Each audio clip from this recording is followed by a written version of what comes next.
Hello and welcome back to the final day of Aditya Birla Sun Life Mutual Fund presents Voyage 2020 Navigating to a Better Tomorrow, partnered by ET Now. Now, it's been quite a year, but as they say, when the going gets tough, the tough get going. This year, Voyage comes to you in a digital avatar so that even though you aren't allowed to head out because of the lockdown, you will not miss out on your yearly dose of macro and microeconomic outlooks. With a hope, rather a firm belief that better days are not far away, our theme for this 7th edition is navigating to a better tomorrow. Now, yesterday we heard from Dr. Nasim Nicholas Talib.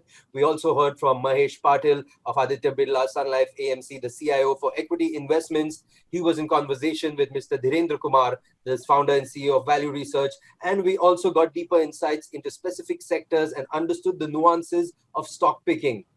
Before we start the proceedings for today, quick reminder, do send in your questions for our speakers in the chat window in the webinar, or you can share them on social media with the hashtag Voyage2020 and tag us at the rate ABCL, ABC, ABSL, MF. All right, now, as you know, we're going to be joined very shortly by the Chief Economic Advisor of India, Mr. Krishnamurthy Subramanian. But before that, I'd just like to invite ET Now's Managing Editor, Nikunj Dalmia, and also the MD and CEO of Aditya Birla Sun Life AMC, A. Bala Subramanian, for a quick chat. Over to you, Nikunj. Thank you very much, Sumit. Bala, I think, the voyage with each passing year has only managed to, like the name stands, we've only managed to navigate the high seas, and this time around at a time when the environment and the challenges are very turbulent. Bala, when we started the day one of voyage, it was day one of the FM briefing. Today is day 3 of voyage and day 3 of press briefing. Up until now, we've heard from government on the lines of what they want to do for poorest of the poor and for SMEs. Do you think now something should be done for financial markets as well? Yeah, I think as you rightly put it, Nikunj, clearly this year voyage, even on my opening speech, I made a mention about it's a good omen to start with a finance minister making some huge announcement on the day we started our voyage. And one day before, Prime Minister had kept aside 10% of GDP to be given for supporting the Indian economic growth. If you just add the math, then what the finance minister has done in the last 2 days, and then what Prime Minister has announced in the first day of the announcement, there is still a lot to be done with respect to the financial market. I would assume whatever they have done so far, it is to just boost the confidence of NBFC's market, confidence in the lending market, confidence to the MSME market, also to the agriculture sector. They have announced and addressed the needs of them. And what probably could be coming in related to the capital market, with respect to some bit of taxations or some bit of tax-related issues, which can actually boost the consumption and so on and so forth. And that's something I think one could expect. But I think still, I think what needs to be done, though the bond market, I think post the announcement of the last 2 days have rallied a bit, and the equity markets have been a bit volatile. But having said that, I think the commitment of the government, I think, has been reflecting the way I think the speed at which they are implementing. And hopefully, I think they would also take some steps towards reviving the sentiment in the capital market. Bala, as a fund manager, you've always been optimistic. Last 20 years, I've always interacted with you. You've said that, look, think long term, don't look at short term, don't confuse between temperament and temptation, understand your risk, and that's the way you should invest. My simple question is that on this forum, when everyone is trying to understand that is SIP a great route, should one really stick to mutual funds when they are finding it difficult to beat benchmarks? How would you address these concerns? Because there is data which is available now, which clearly says that 10-year SIPs have not made money. 5-year SIPs are losing money. And for those who are making money, benchmarks are doing much better than them. Yeah, I think the observation is, while one can argue that the observation that we have made is right, and this kind of scenario we go through every 5-6 years whenever the market turns volatile or gets into a prolonged period of uncertainty. And the last which I saw, a similar question was being asked in the year 2008, and immediately post Lehman Brothers crisis, 2009 market was okay, 10, 11 was bad, even 12 was bad, 13 the confidence started coming back. Exactly in the year 2011, I used to get a lot of questions from extremely learned people who have understood the market, who have been investing in the market, who knows that long-term means is still retirement. When such people used to ask me a question that, Bala, my SIP returns are now coming negative. Should I continue my SIP or should I just skip or maybe come back later on to continue my SIP? And believe me, though that period, it was extremely difficult to give that answer. But at the same time, the only one answer I used to give, the money is actually coming for a longer term, which essentially means you're coming for 10 or 15 years period. Therefore, you should not look at your short-term performance SIPs or maybe 2 or 3 year period and get nervous on the basis of it. You should not make the mistake of stopping these SIPs. That used to be one common answer I used to give. And clearly, when the 2014, when the market just jumped by about 58% in a single year, and then all the past years' return got pulled back, and then it came to actually almost about 15-16% of SIP return. But somebody would have continued, only would have got that benefit. Therefore, while their question is right, that yes, in the last 1 year, 3 years, 4 years, SIP returns have not been coming that great. But at the same time, for a SIP to come back and deliver a better return, you need 1 or 2 bull market or 1 year of good market, sufficient enough to actually pull up the whole return. That's the beauty of equity. And it goes through a prolonged period of the bear period, prolonged period of underperformance for about 2-3 years. At the same time, in 1 year of good performance actually takes away and makes up for actually all the shortfall. Having said that, I think even a money manager for the matter, the last 2 years, again, as I mentioned yesterday, that people have not been able to beat the benchmark because the last 2 years, only about 4 or 5 stocks were pulling up the market in terms of generating return. But having said that, after the March fall in the market, it has not left any difference between any sectors or any stocks, irrespective of whatever the value of these companies. Growth companies got hammered. The value companies remain more valuable. And in this scenario, all of them come at par. And this is the time where money managers, as Mahesh was mentioning, or maybe other my colleagues were mentioning, I think they will be able to find the winners and make a difference in the portfolio while reconstructing that can potentially outperform the index over a period of time.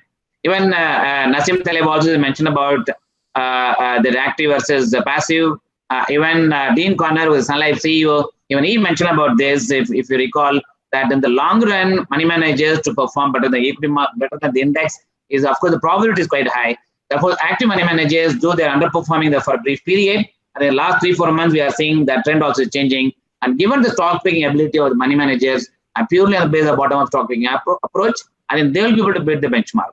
Having said that, I'm not saying that one should ignore index funds, and then one should keep the index fund as part of the overall allocation, while doing asset allocation model between equity, which is a diversified, actively managed equity funds, and index funds, and fixed income funds. When you straddles between the 3 asset classes, and it can be part of their portfolio, it should not come at the cost of actively managed funds. Bala, the grain of the truth here is that if you buy fixed income right now, you're getting almost 6% return because that's the yield right now. Is equity really worth it? Because with equity, when inflation is low, the risk-free return will also come down. So here you have a situation where government bond is giving you 6% with equity also taking a risk. So is that risk worth it in this uncertain environment? See, I think risk will have to be seen from the angle of what is the potential of equity as an asset class can generate return over fixed income. Basically, the risk premium that you can get on by investing in equity. And secondly, the return that you can generate over and above the cost of capital. And the equity is the only asset class can actually give you over and above return over the cost of capital. If I have to take the cost of capital, is roughly about 14% that will come for anybody who wants to set up the company. And equity is capable of generating more than that over a long period of time. But at the same time, one should also observe, at times like today, like COVID-19, and the equity asset class will be put to a test because it goes through a lot of uncertainty. Earnings could be at risk. Economic growth itself is at risk. Therefore, earnings may not come. In such a scenario, it may be seen as if equity asset class may not give return. At the same time, fixed income asset class, I always maintain that fixed income as an asset class, if you don't chase the yield, if you don't chase the YTM, if you don't chase the return, and if you are okay actually to get a moderate return in fixed income space, it can give you a real compounding return, but will not be necessarily will match up to the expectation of equity. While of course fixed income, most of the people think fixed income is not asset class, that I should choose mutual fund, I should go through the bank deposits. And believe me, I think if the same asset class, if you've chosen through the fixed income, adjusted for the tax benefit that they get over a period of 3 years, and fixed income as an asset class does have a merit. to be part of the portfolio. Again, I'm repeating, need not come at the cost of equity. Equity asset class, assuming somebody has got 100 rupees, yes, he cannot put 100 rupees of money in equity fully. Therefore, he has to choose between equity and fixed income. So the question is, how much should be in equity, how much in fixed income will determine his long-term success. Therefore, while both the asset classes, it goes through ups and downs. Sometimes you may think that equity is not given return. That is the time you will probably shift to a fixed income. And fixed income at times may not also not give a return to your expectation in today's scenario. The interest rates are close to about 6%. Again, you will not be satisfied with the 6% return. And that is the time you need to have a mix of equity and fixed income as a portfolio. I am a firm believer mutual fund provides a solution for 4 buckets. One, every investor have got 4 needs. One is the savings needs, which is nothing but equivalent to keeping money in savings accounts. Second is the income needs, which is nothing but equivalent to keeping money in fixed deposits. And growth needs, which is nothing but putting money in equity for long-term creation of wealth. And finally, every individuals have to generate alpha by 1 or 2% by doing the tax planning. And that comes in the ELS schemes. I think mutual fund provides solution for all the 4 baskets, which is saving solutions, income solution, and equity wealth creation solution, and tax solution. If assuming scenario, one is able to manage in their portfolio by choosing all the 4 buckets in proportion, in small proportion, either 25, 5 equal ratio, or in another ratio as it suits them. And believe me, the experience that mutual fund can provide to the investors will be substantially better than just choosing only one asset class in equity or one asset class as fixed income. I was speaking to Ray Dalio 2 weeks ago, Bala, the man who runs biggest hedge fund in the world. And he said that to survive this market, you need to do 3 things. Diversify. Second, diversify. Third, again, diversify. How would you react to that? Yeah, I think interesting question is like Warren Buffett says, first of all, we should not, rule number 1, don't lose money. Rule number 2, don't forget the rule number 1. Is easier said than done. It's extremely simple. And most of the time, I also believe the simplest of the stuff is difficult to follow. A complex thing that I think people generally try to understand more, because they pay more attention to the complex because they don't understand. And therefore, you pay more attention. The more the attention you pay, not necessarily understood the complexity. Therefore, the complexity remains complex. Whereas in simplistic manner, if you have to diversify the portfolio, I think the mutual funds provide the great opportunity. Sometimes I have seen in 1999, when we ourselves as a fund house had large exposure to one single sector, used to give a fantastic return, which is the IT asset sectors. And we had to pay a price in 2000 bubble when it happened. And at the time, regulatory change also happened for diversifying the portfolio into various sectors, in various stocks, in different allocation, in equity. The same way in fixed income, even if I lose money on single security, we invest about 150 security as part of diversification. From money manager's point of view, such a huge diversification provides some bit of hedge against the volatility, against the risk that investors would carry. Therefore, diversification is actually the must. I think what he mentioned about 3 times repeating the same thing is nothing but reinforcing the importance of diversification, importance of discipline, and importance of staying with your conviction of long-term investing. Bala, everybody is talking about the 2008 experience. First the fall and fear, and then patience and perseverance made rewards. The difference between 2008 and 2020 is that the pain and the anxiety and the curiosity, I think, is huge because of the medical crisis. But in terms of prices have not collapsed. Dow is down 12-13% from the recent high. Indian markets have moved from 7,500 to 91, 9,200 on the Nifty. So some would argue that while the economy is in a worse shape than last 10 years, IMF is talking about the biggest recession in the last 100 years. Equity markets are either behaving as if they're Teflon coated, or equity markets are ripe for a big sizable correction.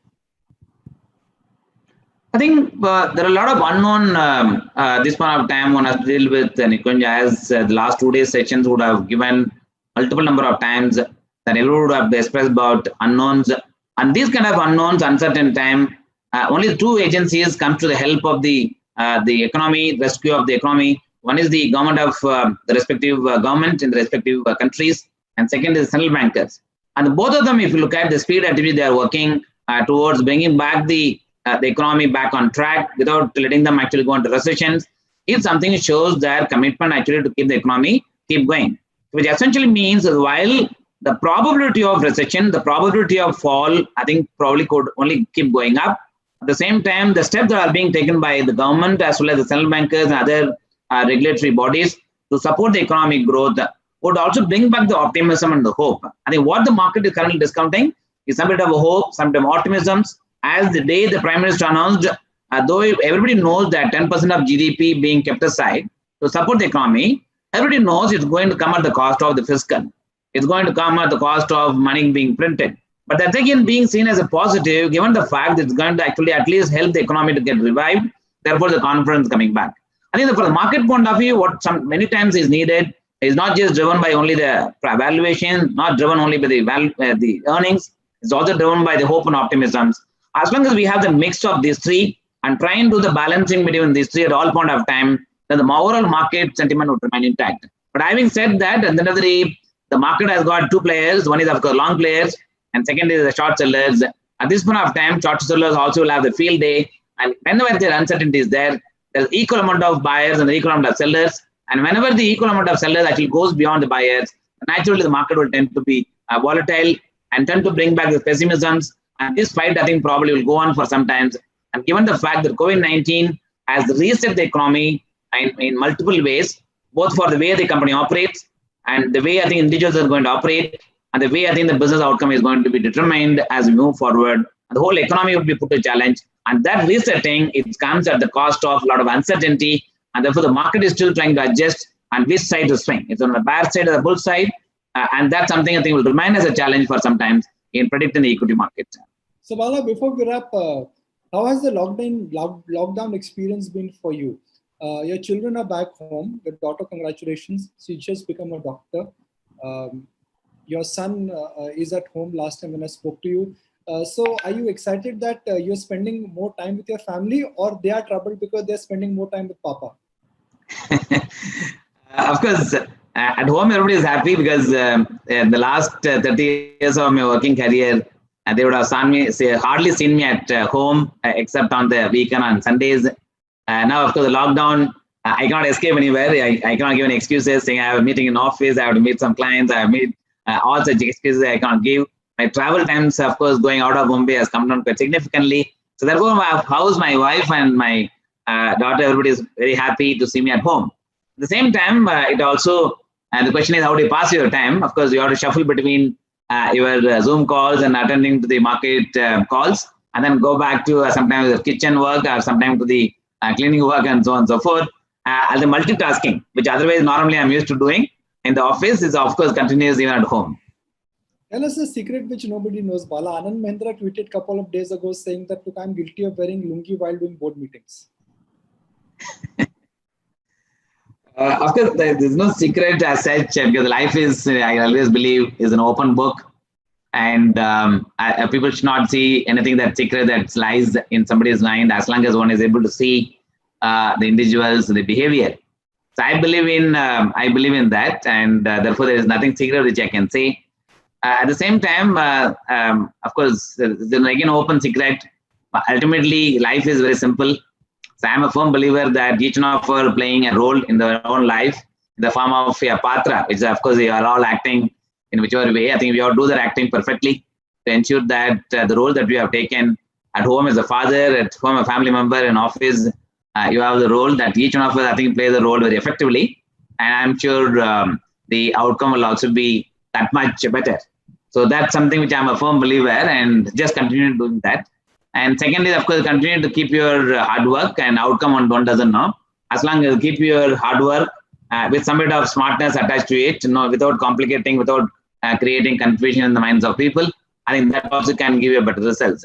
And third is stick to your basics, the way I think what gave you a growth and as a childhood, and go back to the childhood days and see whatever you learned, and that can continue even during now without getting worried about that you have grown in life and you are playing these kind of roles in the industry and so on and so forth without getting into your head, and then keep the simplicity and stay to the grounded. I'm sure things can work well without, of course, and not necessarily it can give you a big growth that as you may desire, but as long as it gives you stability, I think it should be fine. Bala, it's so true that all of us now need to learn, unlearn, and I guess relearn. It's been such a pleasure interacting with you. I just want to say it for the benefit of those participants who are live watching us on the webinar, that over the years, I'm being a financial commentator. I ask questions for a living. That's my job as a financial anchor. When I meet people in my 20-year journey, the questions I've asked, the response sometimes has been good, bad, and sometimes it's extraordinary. I've had the pleasure of meeting very fine and extraordinary people, and Bala is one of them. Not because he's a dear friend of mine, because he's an extraordinary human being. He will always put the company interest and investors' interest in front of in front of his personal gains, and that I think is reflected in the way how Birla AMC with each crisis has only become stronger in terms of processes and in terms of leadership. So Bala, my sincere compliments. I mean, you're one of the finest individuals and leaders I've interacted with. I may be asking questions for a living, but every time I've asked you questions, you've given me the right and the precise answers. So thank you very much, Bala. Yeah, thank you again. That's very nice interacting with you. Thank you. Well, I'm going to give it back to Sumit because we are just getting warmed up, Sumit, aren't we? Exactly, sir. That's right. It's going to be an exciting day ahead. I know it's the last day, but it's going to be power-packed totally, ladies and gentlemen. But that was a really interactive, really interesting conversation between Nikunj and Bala. But let's continue with our day's proceedings. As you know, our first speaker today is a man that knows the workings of the Indian economy like the back of his hand. So over the last few months, the COVID-19 pandemic has dented India's growth story, and he will be sharing his thoughts on what is the economic antidote for COVID-19. Ladies and gentlemen, please welcome the Chief Economic Advisor of India, Mr. Krishnamurthy Subramanian, and he will be in conversation with Nikunj Dalmia and also with the economist at Aditya Birla Sun Life Mutual Fund, Bhupesh Pameta. Over to you, Nikunj. It gives me great pleasure now to welcome the Chief Economic Advisor of Government of India, Mr. K.V. Subramaniam. Mr. Subramaniam, fantastic to connect with you. Thank you for joining us, and thank you for joining us for the Birla Voyage 2020. I've been told this is the biggest financial voyage, so we are quite excited to have you on the show. Now, the Prime Minister has already announced the big package, but in last 2 days, what we've heard from the Finance Minister is the blueprint and the fine parts are not really focused around direct spending. Do you think there is yet more to come, or this package in a sense has been designed considering the fiscal constraints? Good afternoon, Nikunj, and good afternoon to all the participants. I'm glad to be here sharing my thoughts with all of you. I think firstly, when we understand the package that has been announced, the package needs to be seen in the light of a new vision that has been articulated by the Honorable Prime Minister. And in some sense, there is an attempt to try and construct, something equivalent of a New Deal that President Roosevelt came up with after during the Great Depression. And not only were there measures in terms of monetary, fiscal, and liquidity, etc. then, but more importantly, there were a bunch of reforms as well, and reforms with the vision of a self-reliant India, or Atmanirbhar Bharat. Maybe later I can give some color, in terms of, as an economist, how I think about self-reliant India, because oftentimes people can always, mistake it to be equivalent to be something from the past, which is not what it is intended to be.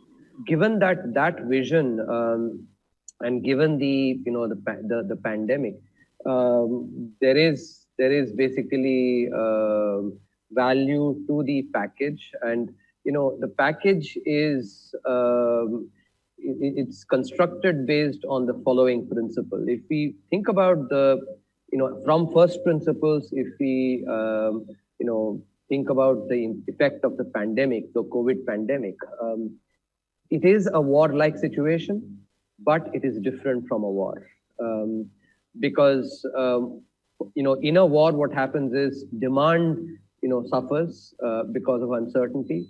For instance, when a war is going on, people will not travel that much. Tourism, for instance, takes a beating. A lot of discretionary or non-essential items, those basically do not get consumed as much. There is a demand side impact. But in a war, what also happens is there are huge supply side disruptions because factories get bombed, factories basically just get converted into rubble, and that creates permanent disruptions on the supply side. In contrast, in the case of the COVID, there are supply side disruptions, but these are not permanent because no factory is basically getting sort of just getting reduced to a rubble. What you have is a situation where the hands are not there on the machines yet, and there is basically that temporary impact on the supply side. Therefore, if you think about it, compared to a situation like a war, what needs to happen is a lot more focus needs to be on temporary liquidity, so that firms can tide over their difficulties, so that temporary inconveniences and temporary distress that firms are facing does not create permanent damage. That is one very, very important aspect on the supply side intervention. On the demand side as well, there, especially those where there are essential items, those have been worked on. More importantly, the demand side impact also can manifest if you have people losing their jobs in significant numbers. Then obviously they will not have the disposable income to spend, and in which case then you will have the significant demand side impact. So if you think about the demand side measures itself, it is in one way, one is basically trying to reduce the impact on any detrimental impact on unemployment. And here it is important to remember not only India, but globally. For instance, if you take the United States, the number of people filing for unemployment insurance in the United States is now at a historical high, even greater than that during the Great Depression. And so this is something that is a first order issue that every country has to grapple with by ensuring that supply side concerns and liquidity concerns of firms do not lead to retrenchment of people. You are thereby also having a demand side impact by basically retaining demand in some sense by retaining the disposable income. Second, also those people who are less likely to be affected to basically become unemployed, their disposable income has been increased through not only the automatic stabilizers, what we economists call as automatic stabilizers because of the tax part, but there's also been the reduction in the PPF rates, the reduction in basically some of the holidays that have been given. All these also then end up putting disposable income in the hands of consumers. So that's how the measures have been basically thought about. Now the reason, and I think at this point it is also good for me to compare with other countries. We've been, for instance, ever since March itself, we've been studying each country's package threadbare. And one of the big takeaways for us has been that countries have employed different portfolio of fiscal, monetary, and liquidity measures depending on where they had greater space. And India has done the same as well. If you take between the fiscal and the monetary side, and on the liquidity as well, we clearly had more space on the monetary side.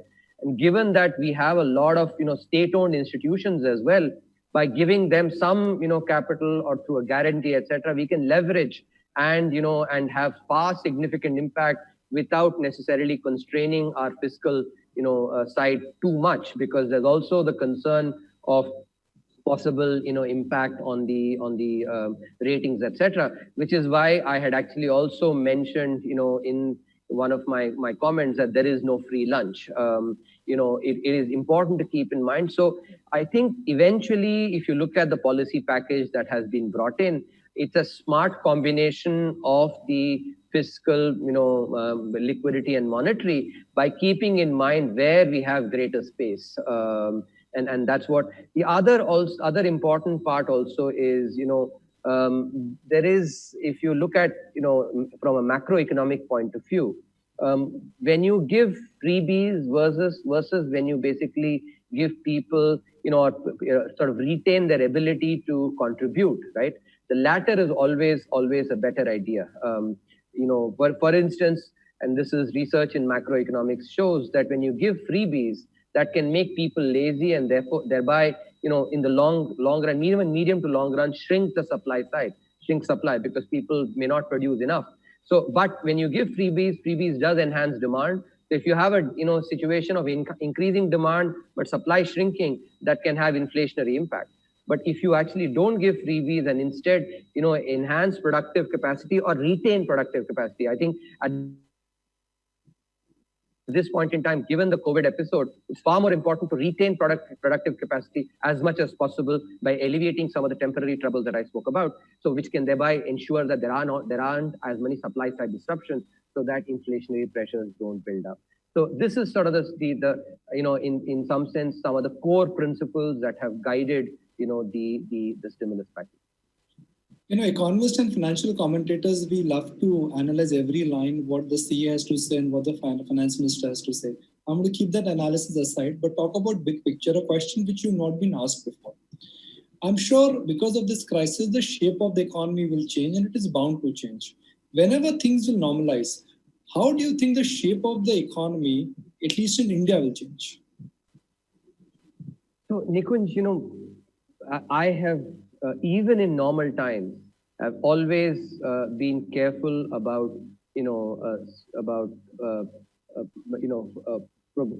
giving a prognosis on the future. And especially during times like this, everybody has to be extremely careful, because we are dealing with a situation of unknown unknowns.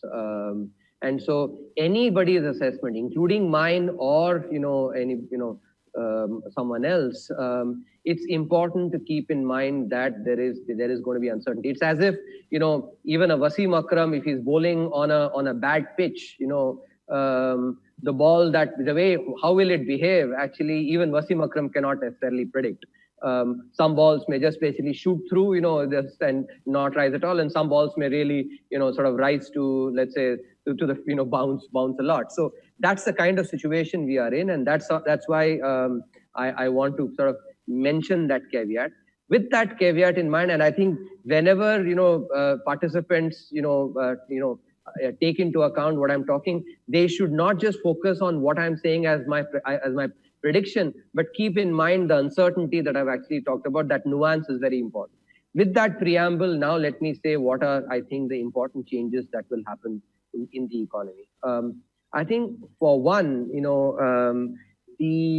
the sectoral, allocation between services, manufacturing, agriculture, that may actually also have an impact. And I think from India's perspective, this possibly is a good opportunity to do a reset and enhance the scope of manufacturing in the economy.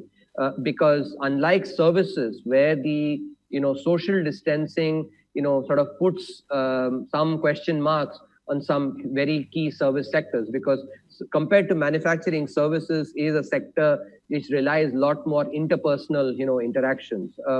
Therefore, this COVID episode, for the time that it lasts, it's likely to have a greater impact on service sector than on manufacturing. And because we are a population that has a large number of youth who need jobs, manufacturing is that outlet that can generate jobs. Together with companies that are actually in China, many of whom who want to relocate. So this these are some of the sort of favorable conditions that are coming together for India to reset and actually increase its its presence in manufacturing in terms of globally, but also within the country itself to have far more manufacturing presence and thereby create jobs. So that's, I think, number one key change that I foresee. Second, as you would have seen, today you must have read about the Department of Personnel in the government, thinking about 15 days of work from home, for government employees. Now, this is having now been in government for almost 1.5 years. I think it's a very big mindset change. oftentimes status quo is one thing that tends to be, lot more likely to be perpetuated in any government, be it in India or anywhere else, actually. And so this is an important change, and it signals the fact that the way we work is also quite likely to change, not only within the government, but also in the private sector as well.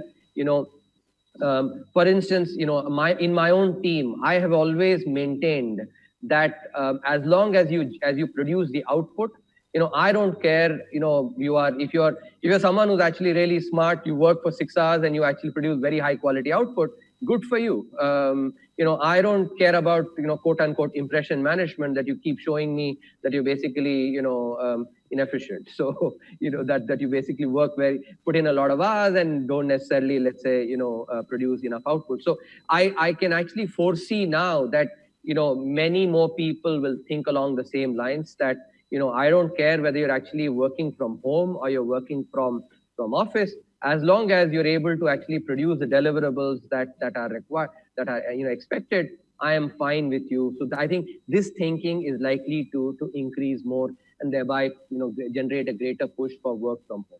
That's a second. A third key thing I think is, if you look at, and of course, what I'm going to speak about has come with its costs, but the pandemic and thereby the lockdown is by far the best natural experiment on how too much economic activity can basically have a detrimental effect on the climate, for instance. I think, and if you think about the Ganges, for instance, I've seen pictures of Ganges in Varanasi being so clean, almost water has become potable, right? And that has happened because industrial effluents that used to go into the into the Ganges are not happening, and therefore despite all the effort that actually various governments have put in over decades, which couldn't achieve this outcome, just the fact that we basically industrial effluents were not poured into the Ganges has made that very clean. So and similarly, people in the plains, for instance, in Jalandhar, have been able to see the Himalayas, for instance. So this is a third aspect, which is, I think left to ourselves, humanity would not have had the courage to be able to, do this natural experiment. But because it was forced on us, and thereby we've been able to see the benefits that has come. Now, I actually am very much empathetic to the economic costs that it imposes, which I'm, and we need to do much about it. But I would also say that I think there can't be a better way, as they say, the proof of the pudding lies in the eating. And this particular, natural episode has provided that proof of the pudding, and thereby made the case that maybe some scaling down of economic activity, not necessarily across the board, but those that actually, affect our climate, very, very detrimentally, may be something that we can, think about. I think broadly, these are three key, from an Indian perspective, I would also say, this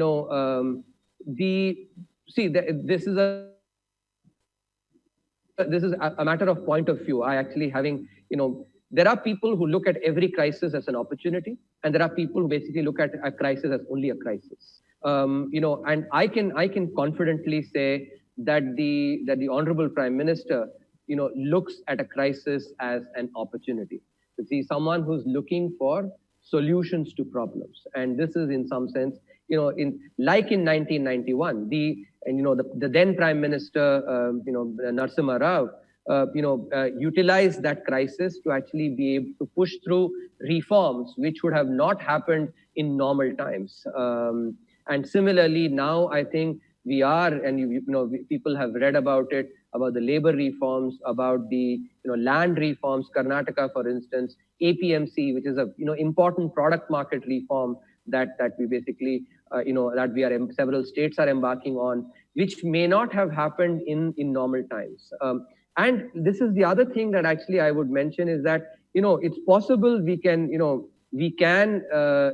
recalibrate a little bit here and there, but the crisis provides an opportunity because especially when I talk about from the Indian labor's perspective, right? Now, Indian labor is not just the 11% that works in the formal sector.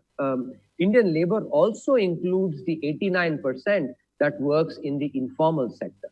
And here I actually will use a parallel. I have, I would say now looking back, had the privilege of traveling in a third-class compartment in a railway train. And one of the things that stands out is, whoever gets into that third-class compartment at the origin station, they are the only ones that get the space. And these quarters are their rights. So nobody else in any other station can get into the third-class compartment because those who are inside end up preventing anybody else coming in. The situation with our labor force is also very similar. The 11% are those that are basically inside that compartment and are managing to reach their destination. They have the privilege. But there's an 89% that also wants inclusion, economic and social inclusion, by having a formal sector job. And the squatters basically in some sense are not providing them that opportunity. So this is a very important aspect, and when you look at it from the perspective of migrant labor as well, migrant labor is, after all, a very important part of the informal sector labor. And on the one hand, we cannot be shedding tears for migrant labor, and on the other hand, not doing enough in removing the obstacles that basically, that we've had for 7 decades now, in generating enough employment. So I think from India's perspective, while there will be short-term troubles, and the government is trying its very best to alleviate these troubles, I also look at this as an opportunity, and hopefully we will basically go and we'll be seizing. Brilliantly concise that how to differentiate between good and bad and where there's opportunity. I'm going to also encourage Bhupesh to come in with a question, and he's been really waiting for this opportunity. And thank you very much for agreeing to take questions. You mentioned about the policy space, relative policy space between fiscal and monetary policy. I mean, in India, the borrowing rate still remains quite high. Even now, when the median market estimates are of 0% growth, 10 years sovereign is trading at 6%. Over the last 5 years, I mean, inflation has averaged around 4%. Weighted average lending rate has been around 10%. Would you agree that we need a more radical reduction in rates, maybe closer to 0% or something like that? I mean, given the fact that growth is supposed to be quite low, and as you rightly mentioned, that policy space in that direction is much higher. See, before I respond to this, Bhupesh, I think it's important to understand that, in a market economy, rates are determined by demand and supply. I think, and intervention makes sense when there is a market failure. Government intervention makes sense when there's a market failure. So, that's a broader point. Now, we can talk about possible, is there a market failure in the, market for Government of India bonds, etc. I don't know. I don't think there is. There is a possibility for, for basically the space on the monetary side to be utilized, because this year certainly, output will be significantly lower than the potential output. And if you look at in India, historically, the term spread is basically the difference between the 10-year rate and the long run rate and the short run or the repo rate, for instance. Historically, the spread has been 1%, about 1% or thereabouts. So if we are able to, reduce at the short end, then it's possible the long end might come down. But I must, by the way, say that, what has happened with the yield curve now is, in some sense, it has actually, the long end has remained where it has, and the short end, it just has pivoted, with that. Basically, because of the rate cuts, the short end has come down, but the long end has actually not come down. Typically, what happens is, when there is a parallel shift in the yield curve, when the short end comes down, the long end also comes down. So that's how the entire... But the long end has continued to be where it is, and actually it has just pivoted. So the term spread has increased. Now, you must remember that even if, let's say, monetary policy, goes and brings down this particular, the shorter rate, if this end continues to be where it is, then borrowing costs will be higher. So there is a possibility, therefore, for some quantitative easing, and the RTO operations that RBI is doing actually is intended in that direction. But it can be, some of the operations can be targeted at the specific, the long run rate itself, and that may help. But overall, I think I would say that in a market economy, these have to be determined by the market, and I don't think regulatorily mandating some rate will have far more costs than benefits, and that's something which you actually have to we resist the temptation for. Let me add one more element to this, which is I do expect the long end to come down significantly because of the steps that we've taken towards the inclusion of the Government of India bonds in the bond index, sovereign bond indices. And why do I say this? Because about $4 trillion of money tracks these bond indices. India is expected to have a weight of around 1.5 to 3% in these bond indices. Even at the lower end, 1.5% translates into about $60 billion, which is about the same as our gross borrowing in a year. So this is a 100% increase possible in the supply of money coming into the Government of India bond markets and coming in from a new clientele, which is basically international investors. So that is likely to bring down the long end. But I'll summarize again by saying that it has to happen through the market means of greater supply, not just by mandating. I mean, central bankers around the world have been much more aggressive in bringing down even the longer end rates. Policies like debt monetization of government debt, because a lot of concern in the market is that there's a lot of government paper which is going to come, government borrowing has been increased, and therefore there may be need for, policy measures like inclusion of government bonds in international indices. It will take some time to flow into the real economy. Do you believe that in the meantime there may be a need for more aggressive RBI, maybe steps like debt monetization? Do you approve of that? Or maybe like operation twist and all? No, the way governments and across other countries have done is basically through quantitative easing. Focusing their market operations on specific points on the yield curve, which is something that I've also recommended. Something which actually is now it's less clear to me that the monetization can be a way of bringing down the long end of the yield curve. That's something which there are both costs and benefits. I think it will get too technical if we get into that discussion here for the rest of the viewers. But we can have a private chat about it. Okay, so let me talk about something which could be of wider audience, and it's always this catch-22 situation which you'll have to face, which is that if you stimulate more, we will come back and say government is not bothered about fiscal deficit, inflation will come back. If you don't stimulate, we will come back and say the government is not doing enough. It's a very difficult proposition, isn't it? No, but that I think is that's par for the course, for people who basically do policy. I think we all have to recognize that criticism is actually something that we have to expect and anticipate and take it in the right spirit and use that to sort of improve, wherever necessary. So I don't necessarily look at that as a bad thing. That's that said, that is of course a sort of a philosophical,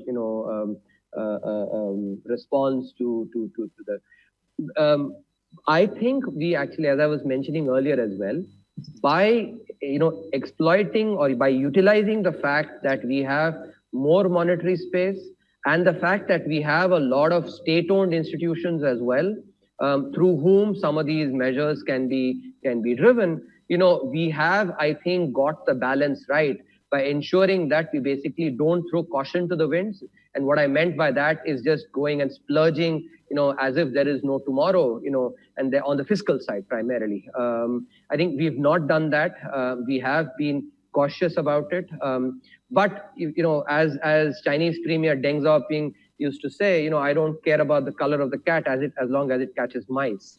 In here the color of that cat is monetary, fiscal, liquidity, etc. We don't care about it either. We're just using all these mechanisms together. So I think, we have gotten that balance right, where we've not, splurged too much on the fiscal side, but yet have given enough, steps. And as you would have noticed, it's not just focused on the, on, let's say, corporations, but even the vulnerable sections like migrant laborers, small and marginal farmers. Yesterday, the Honorable Finance Minister talked about minimum wages being, increased, and actually a uniform minimum wage across the country, something that the Economic Survey of July 2019 had recommended. The other aspect of increasing the definition of MSMEs, because this is also something that the July 2019 Economic Survey had talked about, that the way the definition of SMEs is that it provides a perverse incentive for SMEs to remain small. And that definition has actually been altered so that the growth incentive is provided for SMEs and MSMEs. That it's important because it's finally small firms that grow to be bigger are the ones that create far more jobs. And that's something which is important. So I think overall, we have actually gotten this balance, between the fiscal, monetary, and the liquidity measures, quite well. Because we have been conscious about both the costs and benefits, on either side, especially where space is limited, costs are greater than the benefits. Where space is higher, benefits are greater than the cost. And that's why we've actually utilized that portfolio. I'll not extend our appointment beyond the point. So just one last question from me, and Bhupesh has got a follow-up question. The challenge for the economy right now is confidence of a crisis in terms of lending. RBI has done a fantastic job of bringing liquidity back. Banks have surplus liquidity. Banks are saying we want to lend, but we have to be cognizant of risk and NPAs. Now, government cannot force banks to lend. That's not the right thing. Government is doing the bit by letting MSCs borrow. But is that enough? Because when I speak to bankers, they're not scared, but they are worried. When I speak to RBI is astonished that why banks are not lending. The system has got jammed. It's fear or something else, I don't know. So what can be done? No, in fact, actually, see, Nikunj, this was one of the key things that we incorporated into the design of the package. If you pay, careful attention to the, to the 20% extension of working capital and term loans, 3 lakh crores of it through the MSMEs. What we did is we basically have given 100% guarantee on it, which means basically the bank does not face any risk at all. The bank is, effectively the bank can price it like a risk-free loan because the entire loss on it is borne by the guaranteeing corporation, which itself has been provided, the capital by the government. So in this case, the risk aversion, which is what is holding bankers back, which is why they're sitting on 8.5 lakh crores of, of basically reverse repo money with the RBI. Now, 3 lakh crores of that can actually be put into the MSMEs, and 3 lakh out of 8.5 lakh crores is almost like 45%. So, and by making it completely, risk-free, and this is something I can actually share with you. We had, deliberations on it initially saying, what if we basically have, let's say, first loss guarantee for 25%, 30%, etc. And when we were thinking about this, and then we felt that, if we don't give 100% guarantee, then even with a small residual risk, it's possible that banks basically may feel skittish in lending. And so it is really critical for us to actually, have that 100% guarantee. And so this particular fear, we've taken it on, front on in designing it. So, and this is for every SME, MSME that has borrowed from a bank. And by the way, I was looking at some tax return data to look at how many what percentage of MSMEs are covered in this, under the new definition. So if you look at the tax, the corporate tax return data, 98% of the filers have a turnover less than 75 crores. Now, in the new definition, even a medium MSME is a medium MSME basically is up to 100 crores of turnover. So, little bit more than 98% of all MSMEs are covered in this particular, in this scheme. And every MSME that has a loan already from the bank is now entitled to a 20% increase, 100% guaranteed by the government, which is good because if you think about it, the average firm, in India turns its inventory over about 4 or 5 times a year, which means that if you think about it, a 20% increase will enable them to, give them working capital for at least a quarter, and firms themselves will also tighten their belts, they will take their steps. And so this can be a big cushion thereby in enabling them to continue their operations. So all MSMEs that have taken loans from banks are covered. And this is not just in terms of the, stressed ones, the good ones, also have been included, right? These are loans that are, these are loans that can be given to any company that was actually, not SMA 2 as of February. Apart from that, there is also a sub-debt scheme that has been brought in, subordinate debt scheme for the stressed MSMEs, and 50,000 crores of equity infusion, through the fund of funds, for the MSMEs as well. And in other words, if you think about it, therefore, in terms of the capital structure of any typical company, you have debt, you have subordinated debt, and you have equity. Sometimes you may have some preferential shares, but if you leave that preferential shares out, the entire capital structure has been covered as well. So, in terms of the vertical coverage on the capital structure, everything has been covered. In terms of the horizontal, in terms of the kind of MSMEs that are, those also have been covered. So I think it is, quite comprehensive, in terms of coverage of MSMEs. So, and it has been designed in such a way that these can be rolled out very quickly. Banks don't have to do any worry. They basically are getting the guarantee and just, and they've anyway done the credit, evaluation of these MSMEs when they would have given their initial loans. That still leaves some MSMEs who, let's say, have not yet borrowed from banks. They may have borrowed from NBFCs. And here's where the set of measures that have been announced for NBFCs, especially the buyer of last resort, facility, where basically NBFC bonds will be bought by this through the scheme. So that enables then the NBFCs to on-lend to MSMEs, who haven't borrowed from banks. So together, actually, the vertical coverage is also quite large, and as I said, the horizontal coverage. And these, in some sense, I can say, maybe it's not really a justification as such, but we took time because we wanted to actually ensure that it doesn't look, just good on paper, but keep in mind some of the practical, aspects so that it can be rolled out very quickly without, too much of hindrances in terms of the implementation. So while the steps taken on NBFCs and SMEs are quite commendable, there are certain sectors which are going to be disproportionately impacted by the crisis. For example, real estate, which is also a big employment generator. Do we expect a similar backstop over there? So the the facilities are for NBFCs, for MFIs, and for HFCs. So the buyer of last resort facility has been provided for them. The forbearance also has been provided by RBI. So there is basically they've also been kept in mind, and some of the especially some of the steps that have been taken because of force majeure on the contracts, etc. Those are also important. Important room that's provided for for all these sectors, especially the real estate, because that's where contracts are far more. Contractual work is lot more in real estate. Okay, closing comments. How has life changed for you personally? All of us are working from home.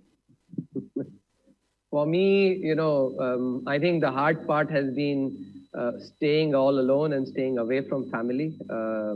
Especially at a time when I hear my friends saying, "Oh, we actually, Sunday evening we watched a movie together," and I think that's one. But to be honest, actually, the privilege of getting to contribute, at a time like this is also something. I mean, there are always costs to these things. So, but that's one of the key changes that has happened. I used to, go once in 2-3 weeks to Hyderabad for the weekend, and that I haven't been able to do. So that's how my life has changed. But I think these have been very, in some sense, therefore, I have actually been working almost all my work in waking hours. So, and that's a good thing. I think, see, I have always believed that how one thinks about a crisis is it relates a lot to a point of view. You can look at the glass as half full or as half empty. Looking at the glass half full does not mean that we basically are insulated from the difficulties others are facing. We need to remain empathetic to it, but at the same time also, take the crisis as an opportunity to also, transform and really, and make big changes. For instance, take 1991, right? I remember, I just started college then, and I remember there was so much opposition even within within his own party to the prime minister. Finally it's the prime minister who basically ends up having to basically have the courage to implement such reforms. And so I, in my own books, I give a large amount of lion's share of the credit to PV Narasimha Rao for the reforms that he implemented, because he was the one that who was taking the flak for for basically some of the opposition that was coming in. In fact, I do remember a couple of times the then finance minister also offering his resignation because the criticism that was being leveled at him, when the prime minister stood like a solid rock saying, no, I am there behind you. And that's how reforms get done, because of such political will. And I think in some sense, actually, though, there are important lessons that have been learned from there. To be able to, that tough times oftentimes need tough decisions to be made as well. And some tough decisions will have will generate debate, which is good, and there will be some opposition as well. But if you think about it, today when history looks back and remembers with gratitude PV Narasimha Rao, who even remembers those that opposed and wanted to maintain status quo at that point in time. I'm sure when my 8-year-old son will reach financial history of 2020, he will have the same thing to say, that the current Prime Minister and his team took the right decisions and the tough decisions at a time of crisis. There's no debate on the fact that it's been not a pleasure, but a rare pleasure to have you on this forum. Thank you for your time. And I certainly hope next time when we interact and meet you in person. My pleasure. And I must say, actually, the wonderful way in which you come here. This is the second time I've actually had that opportunity and privilege. I really enjoyed it. Thank you very much.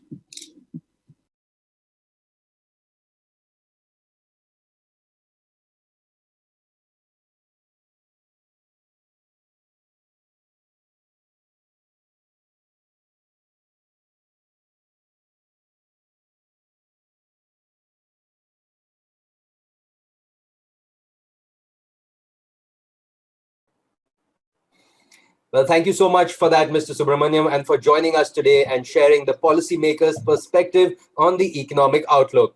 It's now time for a very special discussion. It's one that will not focus just on your financial portfolio or the state of the global economy, but on one's holistic well-being. It's time to hear one of India's best-known lifestyle coaches. He's a nutritionist, a health coach, and an author. I'd like to welcome Luke Coutinho, and he'll be in conversation with ET Now's Avan Dubash. Over to you, Avan. Thank you. Well, thank you so much for that, Sumit. And I really look forward to this conversation, as I'm sure everyone does. Luke, how lovely to have you with us. And just a quick introduction: holistic lifestyle coach and integrative medicine. He's just co-authored the book, The Magic Weight Loss Pill, with Anushka Shetty, as well as The Great Indian Diet with Shilpa Shetty. Well, Luke, the last time I met you, we were walking around freely in your gym. I never thought we'd really be taking all of that for granted, but here we are. in our living rooms in Mumbai and Goa respectively. And I'm going to start off with something that you posted just yesterday. Your only bet right now, you say, and for the future is your own immunity. So all those whining and complaining about getting their nutrition, exercise, sleep, and emotional wellness in place, choose wisely. Can you elaborate on Sure. that? Yeah. Good to see you again. Yeah. So, I mean, we're left with one word right now. A lot of people are waiting for a vaccine to come. A lot of people are waiting for new medicines to come. Let's wait for that. Let's be hopeful. But what can we do in the meantime? It's one word which prime ministers, presidents across the world, doctors, scientists are all literally screaming out: your immune system.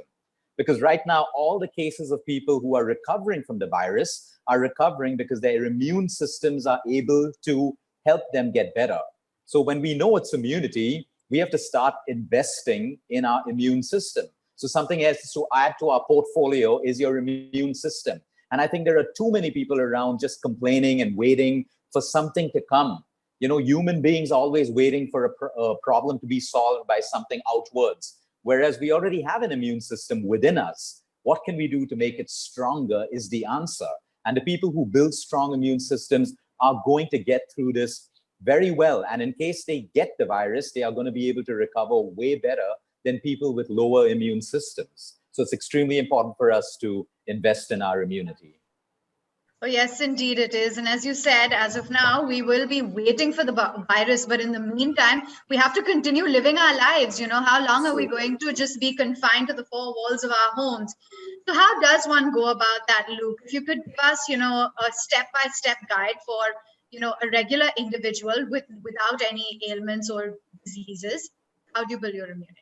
Sure. The beauty is, even if you have ailments and you invest in your immunity, there's a big chance that those ailments are only going to start getting better. Okay, so immunity is broken down into four verticals. One is your nutrition, your exercise, your sleep, and your emotional wellness. So I'll start off with nutrition. It's simple. A lot of people are Googling superfoods to boost immunity. You don't have to do that. When we look at our own country, let's move down to South India. Your rasam, your sambar, these are superfoods because they contain vegetables and spices which are already immune boosting. We have our normal fruits and vegetables which are growing seasonal. Right now, mangoes are in season, but a lot of people are scared of eating mangoes because they think it will make them fat. They should be eating mangoes for their immune system. We moved up north. We have curries, Indian curries. The base of a curry is tomato, onion, garlic, and again, garam masalas. All of these together are immune boosters. Indian food goes wrong when we overeat it. We overeat too many carbohydrates. We replace white sugar. We use white sugar instead of jaggery. We use refined oils instead of really good pure oils. That's when Indian food gets a bad name. And of course, our lifestyle. So look at our chutneys. Our chutneys are medicine, literally. They're with fresh ingredients. They got spices. They got chili. They get coconut, different chutneys. There are over 300 different chutneys in our own country. And all of them are immune boosters. And then you break it down into spices. Turmeric is something that goes into our food. Garlic, ginger. If you're Jain, you don't have to eat garlic and ginger. You can have cruciferous vegetables. We have cabbage, we have cauliflower, we have broccoli. We have your simple rajma chawal, which is your kidney beans and rice. Your khichdi, your dal khichdi is a superfood. It has amino acids. When we're looking at immunity, we need amino acids. So we're going to find it in complete proteins. In Bihar, you have something called sattu, which is your roasted gram flour. They make a drink out of that. And all of this is available right now while we speak. These are essentials which are available. But, I want to talk about what makes our immune system collapse. It's easier to avoid that. One is white sugar. The more white sugar we consume, the lower our immune system. Two, junk and processed food. The more junk and processed food we eat or we feed our children, your immune system is dropping right down. Because remember, junk food does not provide nutrition to you. It gives you energy. It gives you energy spikes, but no nutrition. Your immune system requires energy and intelligence from the nutrition that you eat. So when it comes down to nutrition, people should not go around spending too much of money on superfoods. Eat your home-cooked meal. Make sure it's balanced. You have fruits, vegetables, nuts, seeds, whole grains, lentils, and your protein. That's what a beautiful, balanced Indian diet is anyway. So we should be eating simple foods right now. Let's move to the next vertical, which is exercise. Today, science and medicine has proven that a sedentary lifestyle leads to almost every possible disease, from cancer to normal hair fall and obesity. That's because we need blood circulation all the time. When you're sedentary, your blood doesn't circulate the right way, and your blood carries nutrition and oxygen from the air that you breathe and the food that you eat, the trillions of cells in your body. What is your immune system? I always explain it to people like, think of an army. You have an army, you have a navy, and you have an air force. Depending on the enemy, the army decides, should I send in the air force? Should I send in the navy? Or should I send in our ground army? Depending on the enemy. Now take that same analogy to the human body. Your immune system is your army. Depending on the virus or the bug or the germ or the pathogen, your immune system decides which part of your immune system to fire. The army, the air force, or the navy.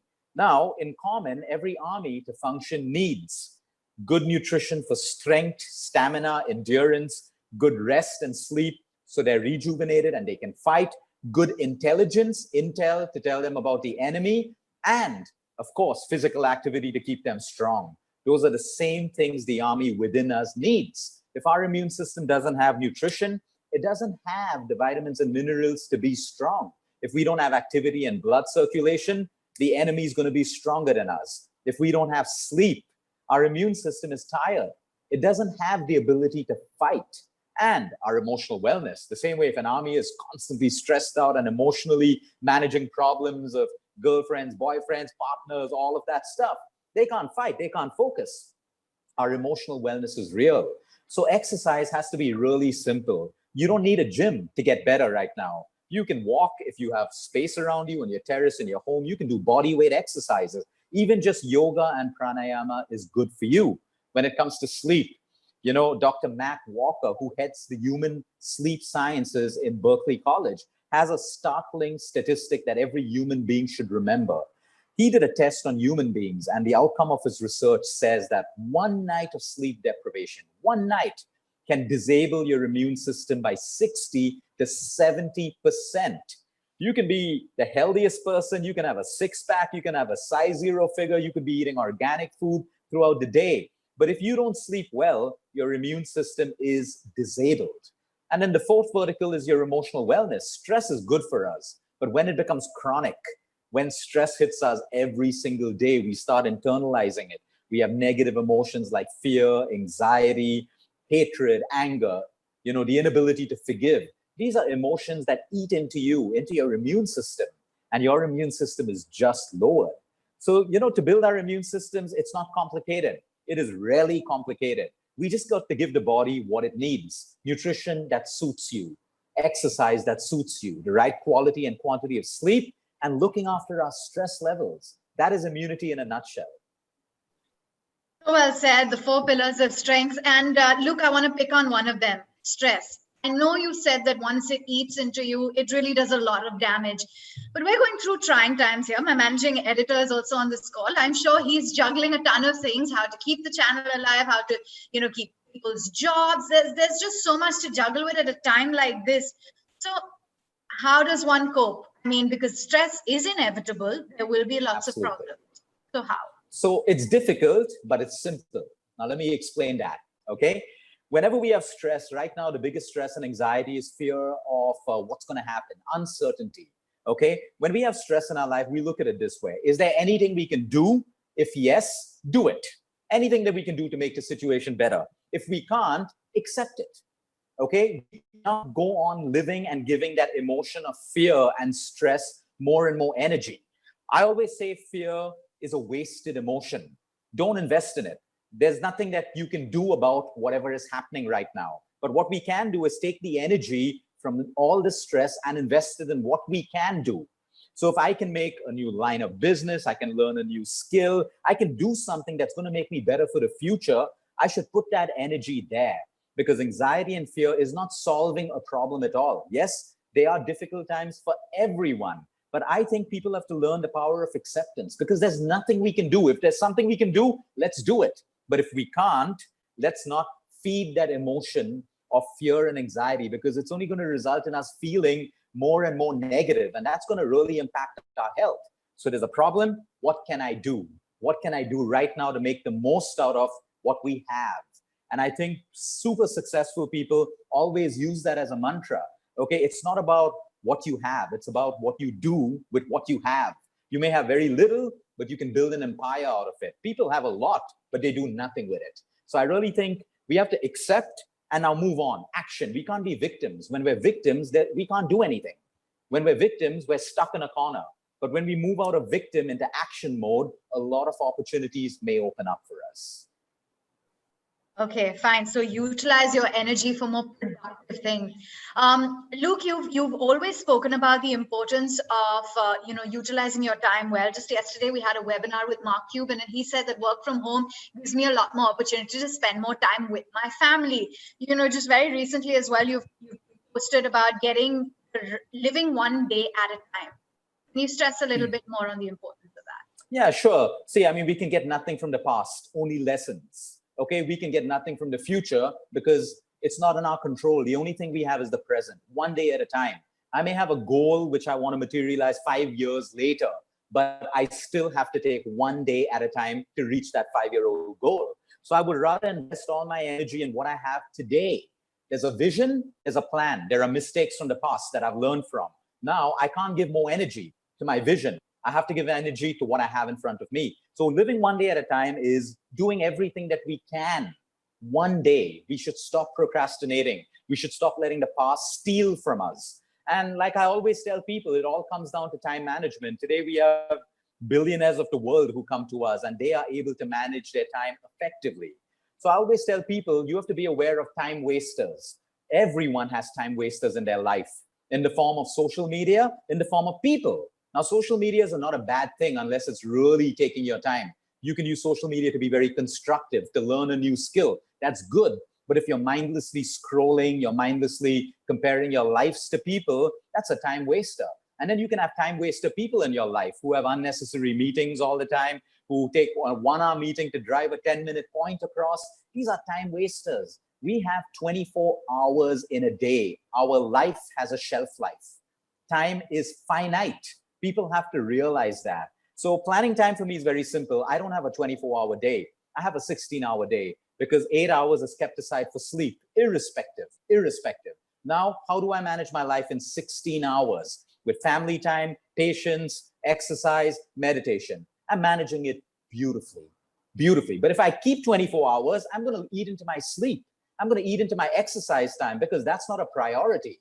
We have to do so many other things. So keep your sleep time separate, and most people can manage beautifully on a 16 or 17-hour day when they plan their time the right way. Yeah, discipline is also very important. You spoke about social media, mobile phones. Is there, any sort of rules that you think people should have? Because today our phone is our 11th finger, and we can't deny it. We're walking around everywhere with it. We're glued to the screen. Absolutely. But there are ways, again, even though most of my patients from around the world are on WhatsApp, they're on my phone all the time. I have designated times to look at my phone. If I'm going to look at it mindlessly, I'm going to be, constantly locked into my phone. It's like a negative spiral. I'll look at one message and then I'll look at the second or third. So I have times in a day where I will spend 2 hours on my phone to look through all my messages within that 2 hours. And then with a lot of restraint, I need to put my phone down. It's with me. I am automatically going to do it. See, you can't win the fight against dopamine. It is the dopamine fix that our phones give us. Scroll. We want to constantly energize our mind with something new on Twitter, Instagram, Facebook. And the moment we don't have our phone, we feel lost. Why? Because the dopamine falls. To feel good, we need more dopamine. But you can also get dopamine from nature, from love, from relationships, from doing a good job, passion, and so many other things. But today, those things are boring because the amount of dopamine that social media can generate is like a drug. It is so much. And that's why people find it difficult to put down their phone. But there's always a way. Organize your time. I'm not saying be off social media. If it's 1 hour you want to spend, give it 1 hour. But after 1 hour, put your phone aside. You've got to get yourself into that discipline of putting your phone away. And then automatically it becomes a habit. But if it's there and you're mindlessly using it and you have access to it when you want, it's going to move you deeper into an addiction spiral. And that's when things get dangerous. I can't see people, but I certainly know that they're nodding in agreement to what you're saying, especially when it comes to It's the easy phone. for me to say it. It's difficult to travel. But believe me, to break the dopamine fix, we can't feed it. That's the only way. There is no other way. Motivational talks will not work. The only way is doing it. It's like a drug addict. When a drug addict comes to us, we can't stop them from drugs. We need to put them into rehab, and they still get drugs. They're slowly weaned off it. You can't just pull them off drugs. They'll go crazy. They'll have problems. So they wean them off the drug. That's dopamine. We got to wean off, and then we got to not feed it too much. And that's when we become in control. Baby steps. One of the other pillars is you've mentioned is using the power of your mind and visualization. Is that essentially sort of, manifestation? Do you believe a lot in that? What about meditating? Is that a practice that you adhere to? So I think my message for everyone out there is like, when I have a cancer patient who, walks in to see us every single day, and it is every single day, the one thing I tell them, the most powerful drug that you have right now is not your chemotherapy. It is not the nutrition I'm going to give you. It is your mind. What you believe right now about how your disease, how you're going to go through it, the outcome is exactly how your journey is going to be. So right then I try to tell them that it is the power of your mind. Then comes everything else. Then comes everything else. Our mind is everything. Think about it. People who have built billion-dollar empires, it all started off with their mind. They couldn't build it unless they had a thought. From that thought, they had a feeling that drove them, that motivated them. That feeling became a behavior or a choice that they made, and then that translated into the experience. So everything in life starts off from a thought. Then from the thought, we have a feeling. The feeling moves into a behavior. The behavior moves into the result or the experience. Take, for example, an architect. An architect just can't build a house. He's already seen the house, or she's seen the house in her mind. Then she takes that out of the mind and puts it on a paper, which is your blueprint. And now you have the house, which is the physical translation of it. I think today people have to learn that the power of the mind is everything. Manifestation just doesn't happen when we really put out a vision there or a thought out there and then we surrender it. A lot of people put a vision and then they're constantly chasing it all the time. They're trying to control it. If people want manifestation to happen, they need to put a very clear thought out there. And then with belief and faith, they need to surrender it. How it's going to happen, when it's going to happen, that's not our job. We need to just do the action plan. We need to do the things that will lead us there. And manifestation is beautiful. We see the power of the mind working with people across. I had a 75-year-old cancer patient who walked into my cabin 2 days before lockdown. Her son and daughter came in first and said, Luke, she doesn't know she has cancer. And when she's getting chemo, she actually thinks she's just getting saline. Okay. And she's gone through 19 cycles at the age of 75. So I expected a really, a sick woman to enter my cabin after that.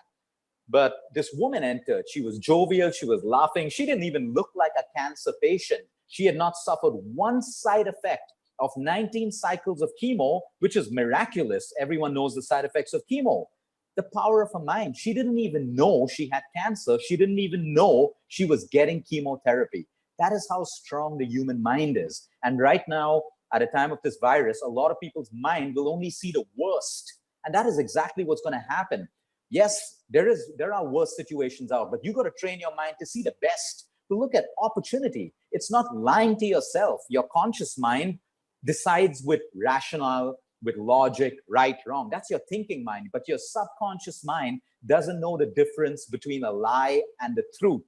Your subconscious mind doesn't know the difference between imagination and reality. So when you know this truth, you have the power right now to feed your subconscious mind with thoughts and ways that you want your life to be, the way you want your life to be lived. You've got to reprogram your subconscious mind by thinking that way. And that is the power of the mind. If people are able to use this, it's really simple. It comes with practice. Every time you have negative and sad thoughts or disabling thoughts, don't give it attention. You need to move that energy into a thought of how you would like it to be. Now, we can't change a bad situation, but we can intend in how we want the situation to turn out for us. So you may be poor right now, or you may be sick right now. Yes, that's the present moment, but I can intend for a richer or a wealthier or a healthier future. And that is the power of the mind, by feeding attention and focus and energy to the thoughts which can give us from a life, not take away from us. Okay, I'm getting some questions in. Shailesh has asked, what is the correct way to do intermittent fasting, and what are your thoughts on it? So intermittent fasting is therapeutic. It is a natural drug that has always existed for us. Okay, it's only now over the last 15, 20 years that nutrition has become messed up. Snacking companies want to sell snacks, so they teach us that snacking is important. But go back 15 to 20 years in traditional India. Let's talk about the wisdom of our own country. People finished their meals by sunset and they ate with sunrise. 12 beautiful hours of giving your digestive system a break. Today, my clients who push 18 hours of fasting and 16, there's nothing wrong in 16 to 18. It's just that people have made it a fad. My people are getting those same results of, be it weight loss, better immunity, glowing skin, better hair, energy levels, better sleep. These are all the fantastic benefits of fasting. They're getting it in 12 hours by just aligning your rhythm with nature, which means once the sun sets, we shouldn't be having late dinners. If 6:30 is too early, at least 7:30, at least maximum 8 o'clock, but eating at 10 and 11, that is why our country is mainly type 2 diabetic and acidic and has all the gastric problems possible. It's multifactorial, but people eat late dinners. The human body is not designed for late dinners. The earlier you eat, okay, you keep a beautiful 12-hour gap. Wake up in the morning. You're not hungry, fast for another hour. Still not hungry, fast for another hour. Listen to your body. No one can tell you that 16 hours is good enough for you. My question to you is, why not 15? Why not 15 and a half? Why not 16 and a half? You won't have an answer. Listen to your body. When people listen to their bodies, some days they'll find that they can fast for 18 hours. The next day they may fast for only 13 hours. They get hungry because your body will finish its work in that fasting period and then ask you for food. So intermittent fasting is powerful, but do not make it into a fad. It is not a competition. It's not about what everyone in the world is doing and everyone saying I did 16, 18. Like I said, most people are getting results in 12 beautiful hours. It is about your timing and the way you align your choices, your eating time and your sleep time with the cycles of nature. Then your body and your body's intelligence begins to work for you. Okay, fair enough. You also spoke about superfoods and going on some of these fad diets. A lot of people tend to do that. In fact, I'm getting a lot of questions saying I'm doing everything, I'm doing all the diets, but I'm still not losing weight. Can you just stress upon that point about going for some of these, like they say, healthy yogurts, or going for superfoods like kale? Today it's kale, tomorrow it's something else. Why not? Because the fundamental truth is, when I look at data, I was looking at data in Jan of over about 10,000 people who came to us over the years, the last 2-3 years for weight loss. Most people don't need a diet. Most people need a change in lifestyle. There's a lot of people over there who constantly nibble like birds on sunflower seeds, pumpkin seeds, and kale. And you don't need that. The fittest and happiest people eat normal food. They eat a balanced diet, but their lifestyles are correct. They're not overeating. They're not eating at different timings every day. They're not eating late night meals. Their exercise is consistent. They sleep sufficiently, and they're in control of their stress levels. Most people do not lose weight because of nutrition. And of course, if you're eating junk food, there's your answer right then. You got to keep your nutrition simple. Fad diets never work. It's not worked for the last 20 years. And that's why people keep searching for the next diet. If it worked, we wouldn't be Googling diets. We wouldn't be Googling all of this stuff, but they don't work. You need to come back down to nutrition that suits you. And remember, if you ever get onto a diet, you need to ask yourself 2 questions. Is the diet making you happy? If not, you are psychologically and psychophysiologically deprived, and you're not going to be able to get through that diet. It's going to make you sad. When you're sad, you have more cortisol, more stress. Your diet fails right then. Second question is your diet sustainable? If the answer is no, your results are also not going to be sustainable. So I think people have to break away from fad diets and realize that nutrition has to be simple, not according to how the world is eating, but what kind of nutrition suits your body, gives you results, coupled with your adequate exercise, your good quality sleep, and the health of your emotions. You can have the best diet, but you're emotionally stressed, you will not lose weight. In fact, you begin to gain weight. So I think it has to be a balance of lifestyle over diet. Most people have to change their lifestyles. They don't need to change their diets. It's all about the lifestyle indeed. Now, Luke, you also have, I'm sure, coached a lot of very interesting leaders and thought leaders, and those who have been very successful in their businesses.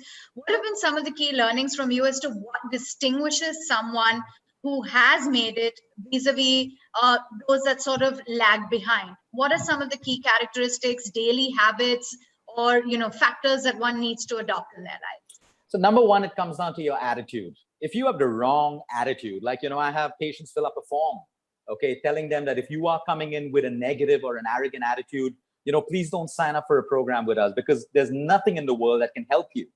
It is always the attitude of the person. Okay, people come in with attitudes when they have a problem and they never solve their problem. So the most successful people I see, they have the right attitude. Number one, if there's something wrong, okay, they accept it. They accept that they put on too much of weight. They accept that their poor lifestyle has now gotten them diabetes. Acceptance is number one. Because if you constantly keep denying it, you're never going to get better. No one is going to be able to help you, not yourself, not us. So I think attitude is number one. Number two is knowing your goal. You have to have such a crystal clear vision of what you really want, whether it's your health goal, your financial goal, your relationships goal, your life goals. Most people don't know what they want.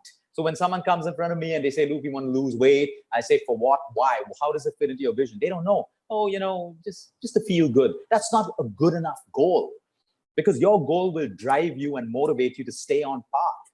So it is important. One is attitude, two is your goals, and three is self-discipline.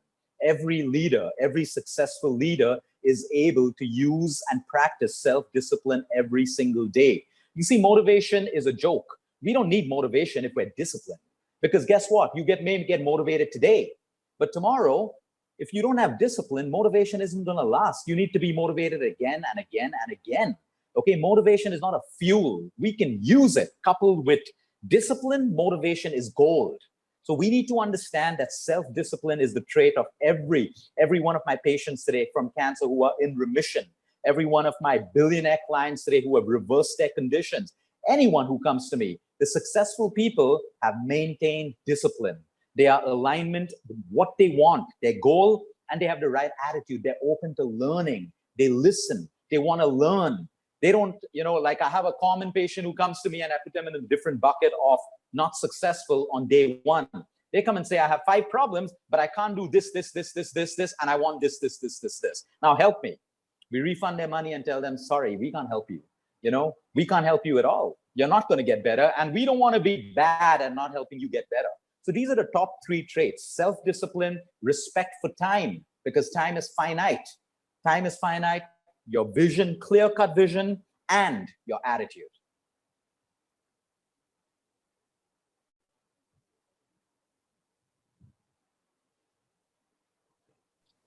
Okay. So I can hear you now. Yeah. Okay, super. Now, you were talking about motivation, and I'm getting lots of questions saying it's such a tough time like this. People are so stressed. How do you even manage to keep yourself motivated? And then there's also that debate that you have in your mind. Am I doing enough, or am I being too paranoid? I'm not asking you to tell me the right way to deal with this or how I can, cure myself if I do get caught by the virus, but what should be one's mindset? Because it is a tough time. Things are going to change. Now, once I go back to my workplace, things are not going to be the same. So how do I prepare myself at a time like this, and the motivation? So it always comes down to mindset. I have a question that I ask a lot of people who are coming to us with, self-labeled depression now because of being at home. I asked them before the lockdown, okay, you still had problems. They were just not this kind of problem, but you still had problems. A lot of people had problems. It's a mindset. This is a different problem. It comes with uncertainty. But remember, everyone is going through this problem. The first thing that we need to do is understand, and this is a lesson that lockdown should teach us. So to answer your question in many, many ways, the human mind, what has happened over the last couple of years, and that's why even though we live in a world where we have so much more spending power, we have more entertainment, we have technology, we have doctors, nutritionists, gyms, superfoods, the numbers of depression, suicides, and emotional wellness distress is at its highest. What's wrong? I'll tell you what's wrong. This human mind and this heart, okay, is meant to be connected within. We are meant to be connected within, but over the years, all of us are connected outwards. What happens? We are controlled by the opinions of society. We are controlled by the news that we watch on TV every day. We are controlled by debates, everything that's happening, because we are connected outwards.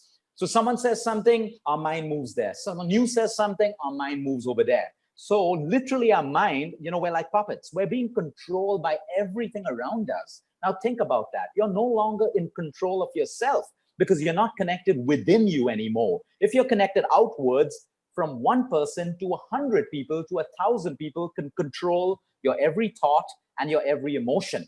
Okay, we can be connected outwards, but the connection inside has to be stronger. Most people today don't know how to make decisions for themselves. They're looking for validation all the time. They may have a very strong gut feeling about what is right for them, but they won't do it unless they get validation from their friends, from society, and from everything else. What is the end product of being puppets? Misery, depression, constantly comparing ourselves, constantly feeling inadequate, even when we have so much, the inability to feel grateful. All of these things we have to understand. That is why meditation is so important. There may be chaos in the world right now, but when we are calm within, which comes with your meditation, your spiritual practice, your exercise, and your practice of gratitude, you may not have so much, the world's taken away from you, but you still have something you can be grateful for. And it's these little things that are gold, that are power drugs for people. And if they practice it right now and connect within, they are going to be able to get through not the storm right now, but future storms that the world throws to us. Luke, I could go on and on and on. There's a plethora of questions in my mind, and you've been ever so enlightening, but I'm afraid we're done with our time. So thank you so very much for connecting with us and giving us all of those pearls of wisdom. I'm sure you really helped out a lot of people. Thank you so much. Stay safe, everyone. All right, and with that, it's back to you, Sumit, after we're done with that great session with Luke Coutinho.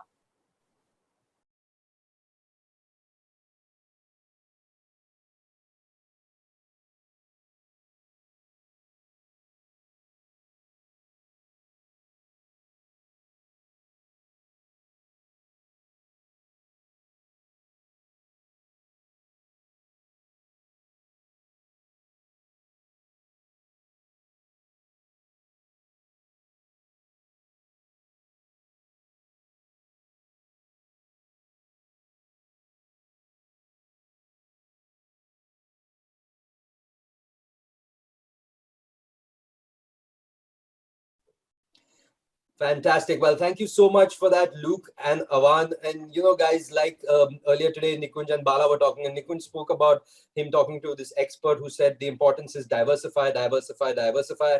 I think Luke's mantra for handling the COVID-19 pandemic is immunity, immunity, immunity. All right, let's move on with our sessions today. Now, yesterday we heard from Mahesh Patil, the CIO of Equity Investments at Aditya Birla Sun Life AMC.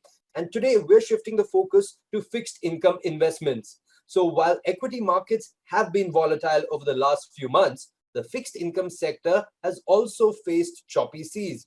To talk about portfolio strategies for a post-COVID-19 era, I'd like to welcome the CIO of Fixed Income Investment at Aditya Birla Sun Life AMC, Manish Dangi, and he'll be in conversation with the co-founder of Wealth Forum, Vijay Venkatram. Over to you, Vijay, and to you, Manish.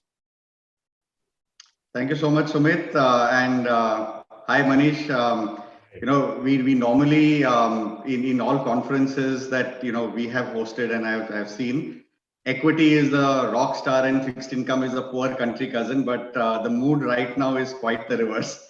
Fixed income is where people have most questions, most issues, and therefore I'm sure there'll be a lot of people who have many things that they want to ask, from you, and I'll try my best to capture some of that.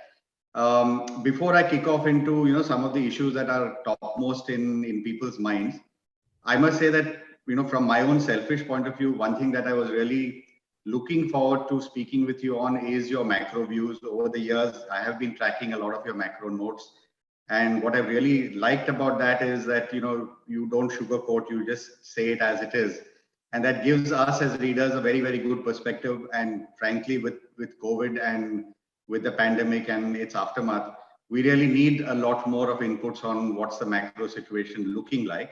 But we'll have to wait for that for a later part in this conversation, because like I said, the top of mind for most people right now is, what the hell is happening with credit funds, and why did this happen and why did that happen? And there are a lot of emotions that are flowing. It's an 18-month-old saga from ILFS to the unfortunate decision of FT to wind down some of its credit suite of funds.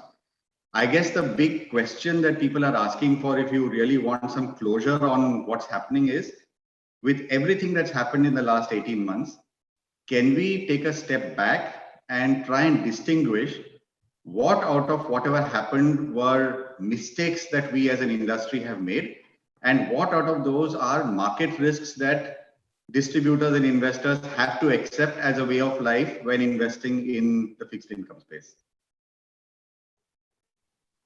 Okay, Vijay. So, I think almost every risk, when it materializes in hindsight, appears like a mistake. Okay, so I have to admit. And which is why, we all are students of history, we ought to learn from history. And, there are many learnings because of this credit crisis. All of us are better equipped to deal with, a similar crisis if it were to recur maybe a couple of years later. So but I would sort of, I would think that, majority of what played out, was a market risk. And let me sort of give you a context of it. There are various ways to look at the losses which happen in fixed income funds. One way is what I was trying to explain, that the cumulative write-offs that industry would do in 2018 and 19 and 20 would be about 12, 13, 14,000 crore, somewhere there. Right. 12 lakh crore industry, that's just about 1%. Okay, now is it big? Is it very high? Of course, when I lose $1, it appears very, very big. But now, when you translate it to 1% NPA, it doesn't look that bad. Yeah, but you ought to contextualize in terms of what has been happening to credit markets as such. And I'll give you 2 or 3 data points, and for the viewers to understand. One is that, let's say, had you invested 100% of your money in equal weight AAAs, okay, then also you would have lost about a percentage. Industry actually was 25-30% in AA and below, and yet it lost just about 1%. Okay, that's one, and that's cumulative. Number 2 is that other financial intermediaries such as banks and NBFCs, wrong to compare because we are agents of investors' money. But again, in the context that we lived in, banks actually, the gross NPAs of banks are about 9-10%. They've written off 7%. So the gross NPA plus the write-offs equivalent is 16-17%. So that's the extent of credit crisis we've seen, where the AAAs collapsed, where the large borrowers, more than 100 crores, if you borrowed in India in 2014, 25% of them actually have gone down and defaulted. So in that backdrop, I shall say that MFs in aggregate actually did well, and some of the risk which played out was actually, or rather large part of the risk which played out was actually market risk. That's one way to look at it. Now, we all have to understand, and this is a small intervention here, and then I'll leave it to you, that look at, any asset class, even the most benign asset class that you could think of is government bond. How can there be a risk in government bond? But you as a distributor and advisor know this, that in last 15 years, there have been 5 years that, government bonds actually give you negative returns. In 2010 beginning, had you invested in a government bond, you would have earned about 13% negative return and concluded that what the hell is this? How could I earn such little return from a government bond? How could risk materialize in a government bond? But again, that's a part of cycle. Concluding not investing in government bond then and investing in fixed deposit, and I know, would have been a wrong call. Because government bond fund over next 10 years after December 2010 delivered close to 9.5%, versus fixed deposit would have earned you less than 7%. Okay, so that's another context of looking at market risk, that even a government bond, when it gets into a bad cycle, delivers a very bad return. Right. That's not a mistake of that asset. It's just that some of the risk materializes. Yeah, but that is mark to market. You're talking about a mark to market loss, which if I stay invested, then I can recoup that, right? In a gilt fund kind of a thing. If I stay invested till maturity, then it's no longer a risk. Whereas here we've seen write-offs. And your point, Manish, is well taken about the context, which is the 1% NPA for the industry, which is something that we ought to take cognizance of. If I can play devil's advocate on that, of course, there is, a banking sector NPA is also inflated because we know there's a hell of a lot of social pressure, and there is, all kinds of other priority sector lending. This, that you are under no such compulsions to, lend where certain babus tell you to lend or any of that. I mean, you're professionals and so on and so forth. So to that extent that. No, but if you were to really put hand on heart, I'm sure there must be some mistakes that we have made. Nobody is perfect. We all have, our share of learnings from whatever has happened in the last 18 months. So if we set aside the argument on market risk, which is well understood and well contextualized, what are some of the things that in hindsight we ought not to have done in the last 18 months?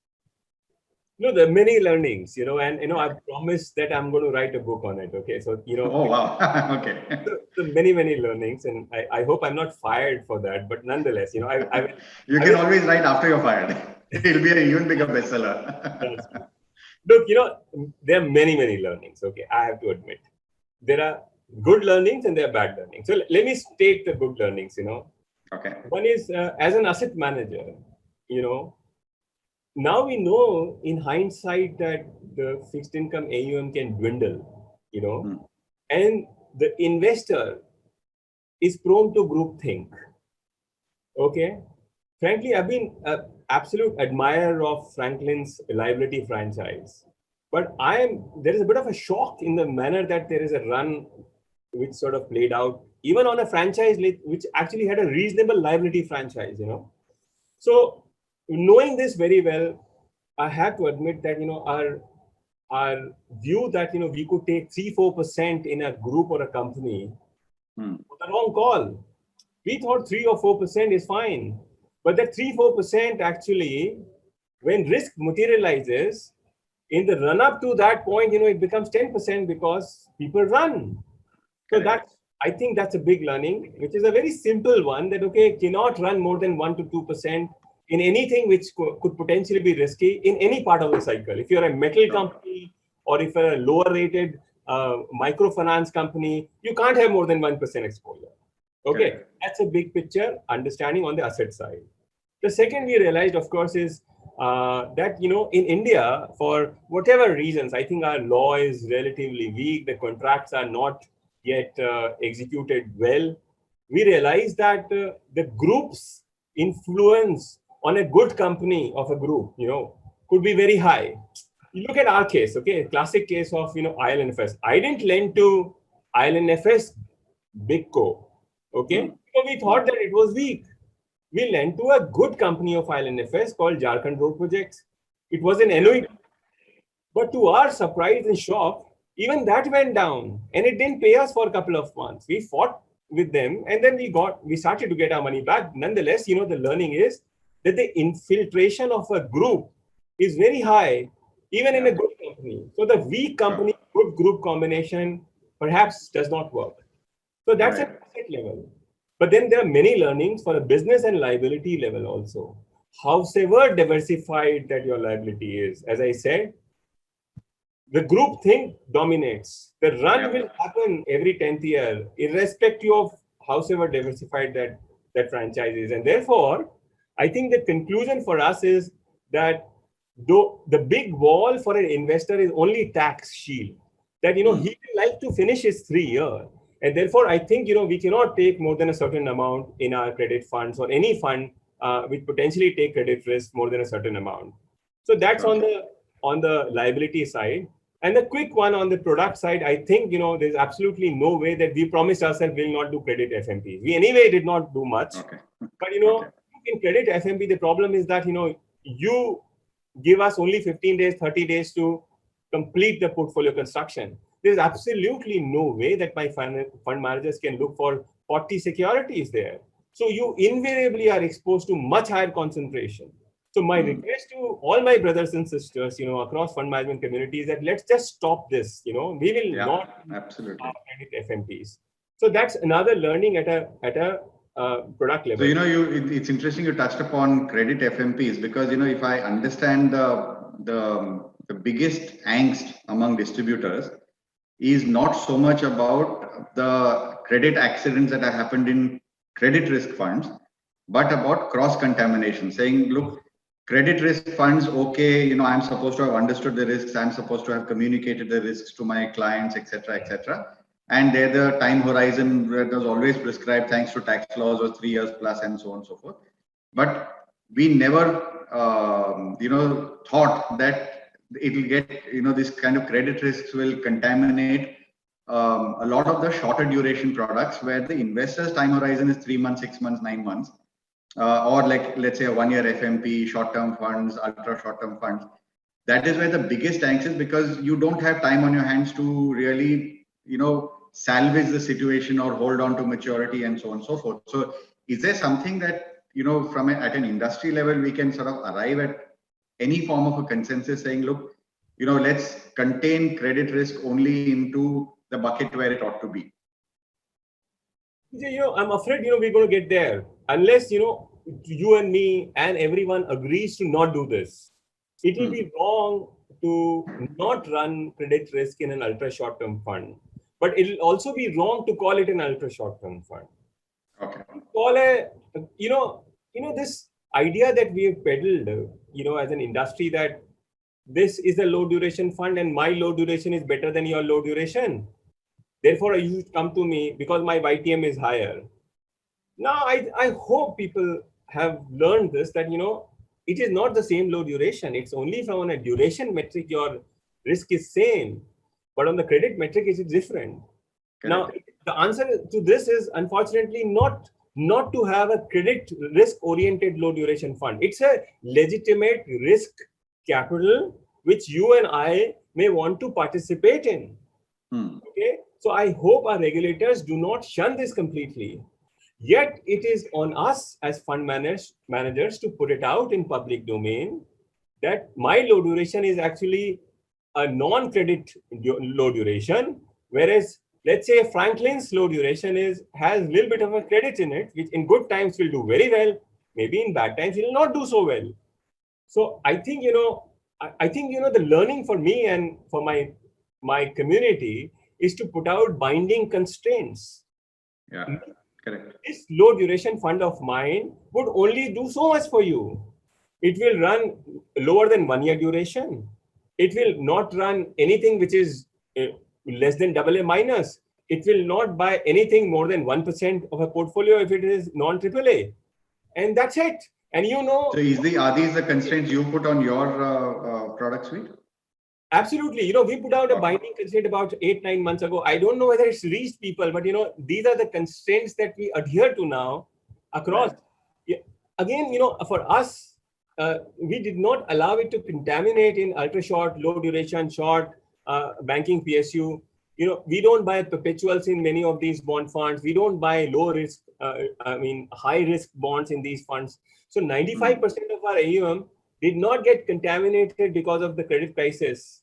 Okay. In fact, benefited because, it led to higher spreads for the credits, and therefore net we made money because of the sovereign curve, and the base curve actually drifted lower. Yet, I am fine people running a credit oriented low duration fund as long as he puts it out, for public consumption, that look, I run a high credit low duration fund. I am very likely to deliver about 100 basis points more than that of Birla's low duration in good times. But hey, in bad times, I will do 3% or 4% lower, but that's fine. People will actually. So I guess for a distributor, the sort of call to action is, although the fixed income space already has 16 categories, which a lot of us think is, too many. For us to sort of advise our clients appropriately, we should ask from the AMCs, not just what is the, which duration bucket it's going into, but also what's the credit risk bucket. So between high and low. So if I look at a fact sheet from Aditya Birla, which says this is my short-term plan, then I shouldn't be satisfied with that. I say, okay, short-term, I understand the duration aspect, but I'm asking you to categorize between high risk and low risk. And then based on my client profile, I decide, what is it that I want to recommend. So that's the additional question that we should ask from fund managers. Great. You mentioned about some of the learnings, and you also were a little worried that we may be learning some, many right things, but also some not so right things. So what are these not so right things that we may be learning and taking away from this crisis? The big picture wrong is for God's sake, please telegraph this well that, fixed income has done tremendous good, to the investors. Most funds across the industries have delivered substantially superior returns to that of alternates, okay, including fixed deposits. So, at least at a prima facie level, let's not conclude that fixed income is bad, We don't have the propaganda machine that the equity fund managers have, by the way. Okay. So therefore, I want you and your colleagues to do that. That's one, okay, big picture. Apart from that, I think the bad learnings could be that as fund managers, we may conclude that what is in it for us to run risk? Okay, look at the one who ran so much risk actually had to shut down. And therefore, we may conclude that it's not worth running that risk. Now, there will be a wrong conclusion. As I tried to explain, that industry today, see, as the fund managers today, while we are great beta players, we have gone underweight credit for last 2 years for the reasons, because we thought that there will be a credit crisis. Yet it is likely that my fund managers and many other fund managers would conclude that let us shun credit forever. Now, that will be a wrong conclusion, because you today are likely to lose substantial spread, by dialing only NABARDs, NHBs, and Government of India and shunning all the AA and AA plus corporates today. So that's one learning or bad learning that, okay, let's not run any risk. As long as right now we all are risk covers for the right reasons, that risk can materialize, it's fine. But let's not conclude it as a durable strategy. That's one. Yeah. Number two strategy, my fear is that, that it is possible that many of you, many fund managers, many managements may conclude that structured finance is bad and vanilla finance is good. It's bad decision. Structured finance, for all the wrong that it may have appeared to you, yet could ensure that, you actually minimize the loss given defaults. Take a classic case of, let's say, again, an ILFS case, which we have, Jharkhand road projects.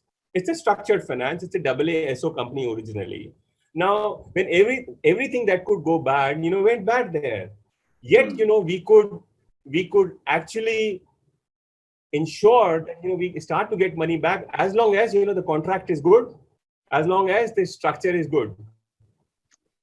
Again, in the case of SL, which much hyped about case, most fund managers could actually ensure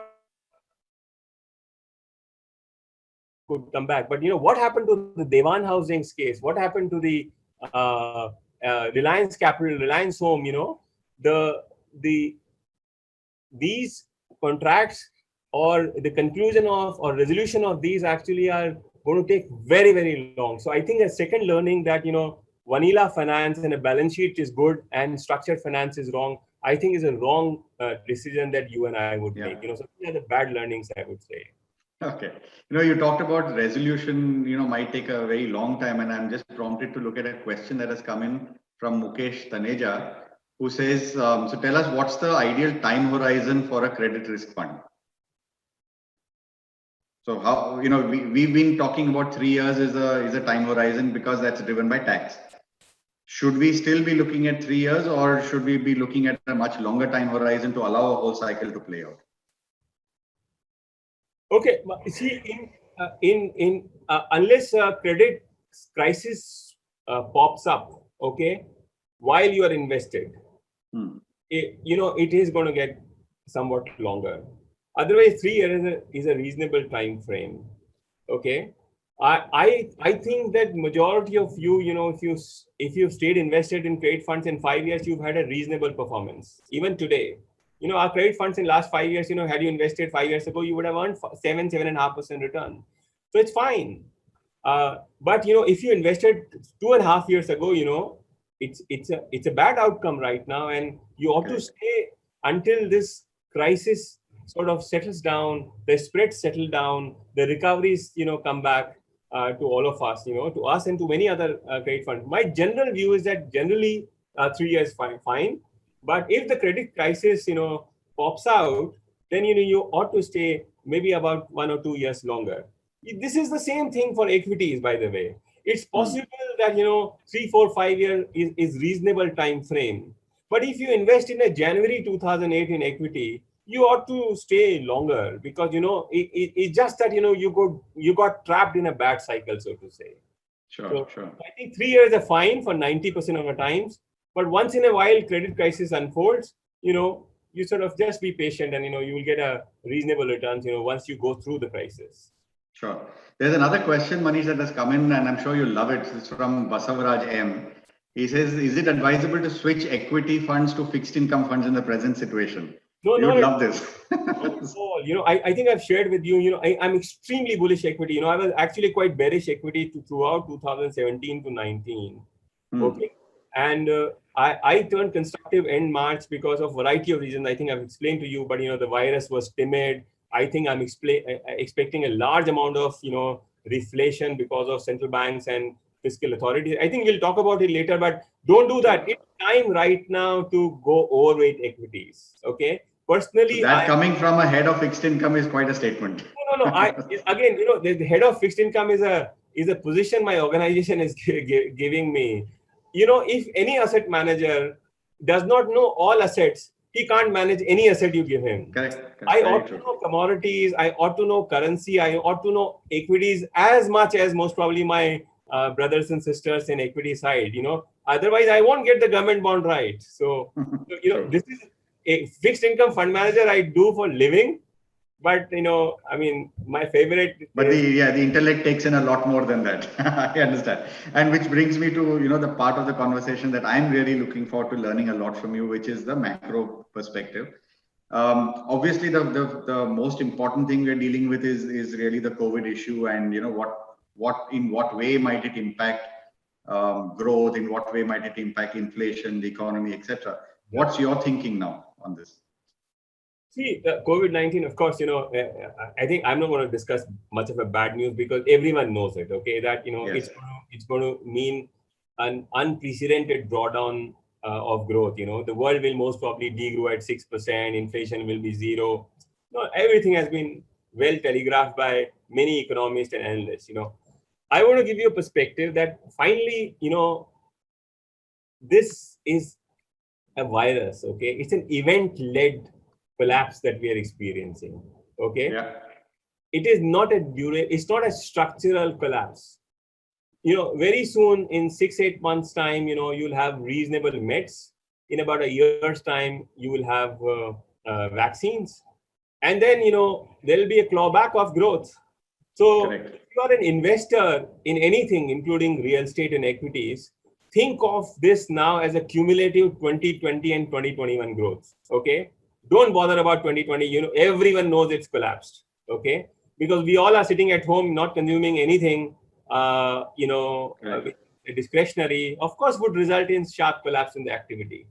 So first thing, try and get big picture that while it is a very, very bad news in short run, okay, but it is going to make, as it did happen after Spanish flu, okay, it would have absolutely very little influence on the overall growth of the world, okay, over next 2 to 3 years time. So the total growth sacrifice that I see in the world is not more than 1 or 2% if I cumulate 20 to 21 and 22.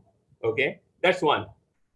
Number two is that, this virus has given an opportunity to our central banks and to, more importantly, to the governments to respond to it ferociously. Okay. Yeah. It's unprecedented, in the manner Absolutely. the response is coming in from our friends in America. And then now it's, of course, is happening everywhere, including to a certain extent in India. I think, people are underestimating it.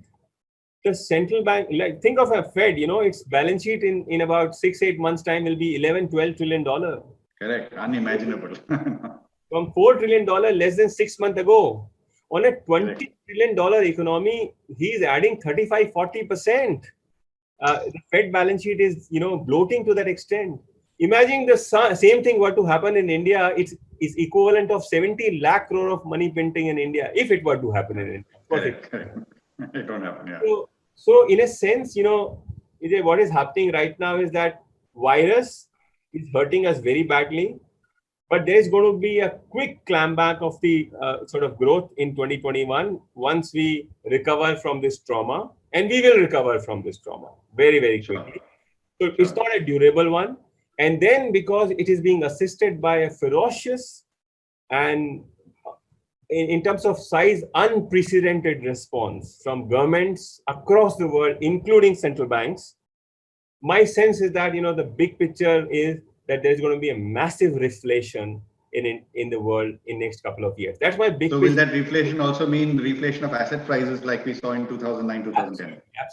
Absolutely. This reflation is going to be, I would say, somewhat different than what we've seen during 2015-18. I think large money will be put to use in building infrastructure in both Western world, China, and to a certain extent in India. I think it's a bit of a pro-old economy because, government, when they spend, they do a good job in spending on infrastructure. You can't expect government to build BPOs and IT companies, okay? But they can build roads and dams, okay? So that's what's going to happen across the world. And then, this large amount of money, think of India, 8.5 lakh crore of money every day sloshing around in the system, parking itself at 375, which is likely to go lower. Your 1-year T-bills are trading, until yesterday, were trading 25 basis points below that rate. 3.5% is the T-bill rate. So that's the kind of response which is coming from central banks. And you talked about responses from central bank. There's just one concern that I'm picking up from the last 3 days, the various conversations. There was a lot of optimism about our 20 lakh crore fiscal stimulus package that the Prime Minister announced. Now I'm sensing a little bit of disappointment because most of that stimulus, unlike the Western world where they put money into the hands of the consumer and companies, here it seems to be more of enabling, as in allowing people to borrow so that they can continue doing their business. It's not really putting money either into the consumer's hand or into a manufacturer's hand. So to what extent is our stimulus really a stimulus, and can we expect a nice, lovely asset price rally in India as well? No, you would get, see, you have to, keep the thank you note for Fed, okay, first of all. Okay, your asset prices have very little to do with what RBI does and lot more to do with what Powell does, okay? So, at least know who to thank, okay, first of all, okay? Now let's get back to the serious one here. It is true that our fiscal response has been somewhat underwhelming. Yeah. It is okay so far. You have typical emerging market constraints. While I admit and I have these quibbles with policymakers all the time that I think we are being too orthodox and I mean, in the name of prudence, actually, we are not responding as much as we should. But I think we're going to get this right. I think, broadly speaking, when I speak to people in North Block as well as in Mint Street, I think they get this right, and I think they will respond. Yet, don't expect a response as you've seen in US and a couple of other Western countries. Their currencies are real sovereign. Okay, they can spend amount that you cannot imagine. Yet, I have to admit here that look, even in the case of US, the true fiscal in terms of outlay is only 7 or 8%. Okay, rest is all in the form of guarantees. In the case of UK also, I think the number is going to be closer to 4.5%, and rest is all about guarantees. Yes. Okay. Look, for the policymakers, Vijay, there are 3 things to deal with right now. First is healthcare, okay, which we all discussed and we know this. Second is financial stability. We must ensure that the catastrophe which is playing out in real economy does not cross-contaminate the financial sector. Right. Our ask in 2008 was opposite. In 2008, we ought to do everything to ensure that the problem in Wall Street does not enter Allahabad. Now, reverse is true. That, the Allahabad and Udaipur does not enter Bombay's financial market, that, people start to default. So, financial stability is what we must achieve through sort of building a big firewall, which, I think most governments, including in India, I was very, very happy with, what Finance Minister put out, in terms of that 3 lakh crore package. It's a big deal for NBFCs. And my view is that, majority of NBFCs problem is behind us. So So, okay, just get this right. In terms of fiscal response, very small part in India, unfortunately, would be a demand stimulus, maybe 2 to 3%. But majority of the fiscal response that we need right now, desperately, is the response to ensure that financial markets stabilize, that the credit markets stabilize, that the lending standards, which are super tight right now, actually start to ease. That is what, I think this government understands this, RBI understands it, and they're going to achieve it. I think they'll be able to successfully achieve it.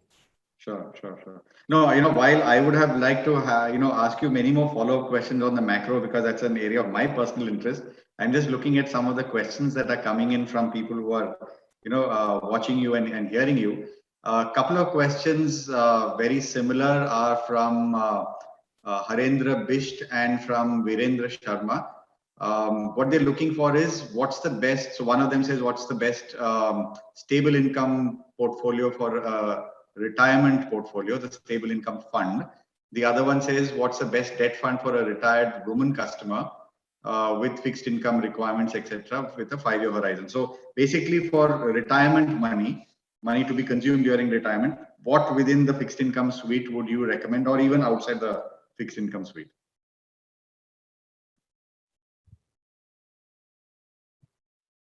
Look, let me simplify fixed income. In terms of we sort of course run liquid funds for your 10-day, 15-day money. We run low duration, ultra short term funds, the market fund for your 1 to 3 months, 6-month money. But if it's a 2-year, 3-year, 5-year money, then we majority of the times we advise investors to invest in short term funds. We have 3 kind of short term fund. One is short term fund, corporate bond fund, and banking and PSU. I think for a general retiree, my advice is to sort of pick up short-term fund, because it does not do the extreme of being so risk averse as our banking PSU fund is. Okay, yet it does not stray in the territories of credit funds. Okay, so I think it's a bit of a middler. It does not. It's not likely to give you nasty experience as credit funds have given in last 1-2 years. Okay, but it will also not give you the returns that credit funds gave in 2014, 15, 16, 17. Okay, so I think a short-term fund is a good place to sort of park large part of your money. If you are, of course, a speculator, then gilt and income funds are always there for you because they're long duration. So we're talking about a retired portfolio. So you're saying stick to short-term and then do an SWP on a short-term fund. And if I were to add from the learnings from the last half an hour, then ask for a short-term fund where you have these governing constraints, where you're saying you're not going to, take undue credit risk. So look for a fund that has that as a constraint. Okay, great. There's another question that has come in. Sorry, no, please go ahead. Please go ahead. Please. Okay, so there's another question that has come in. Sorry. Okay, I'll keep quiet. You go ahead. I'll keep quiet.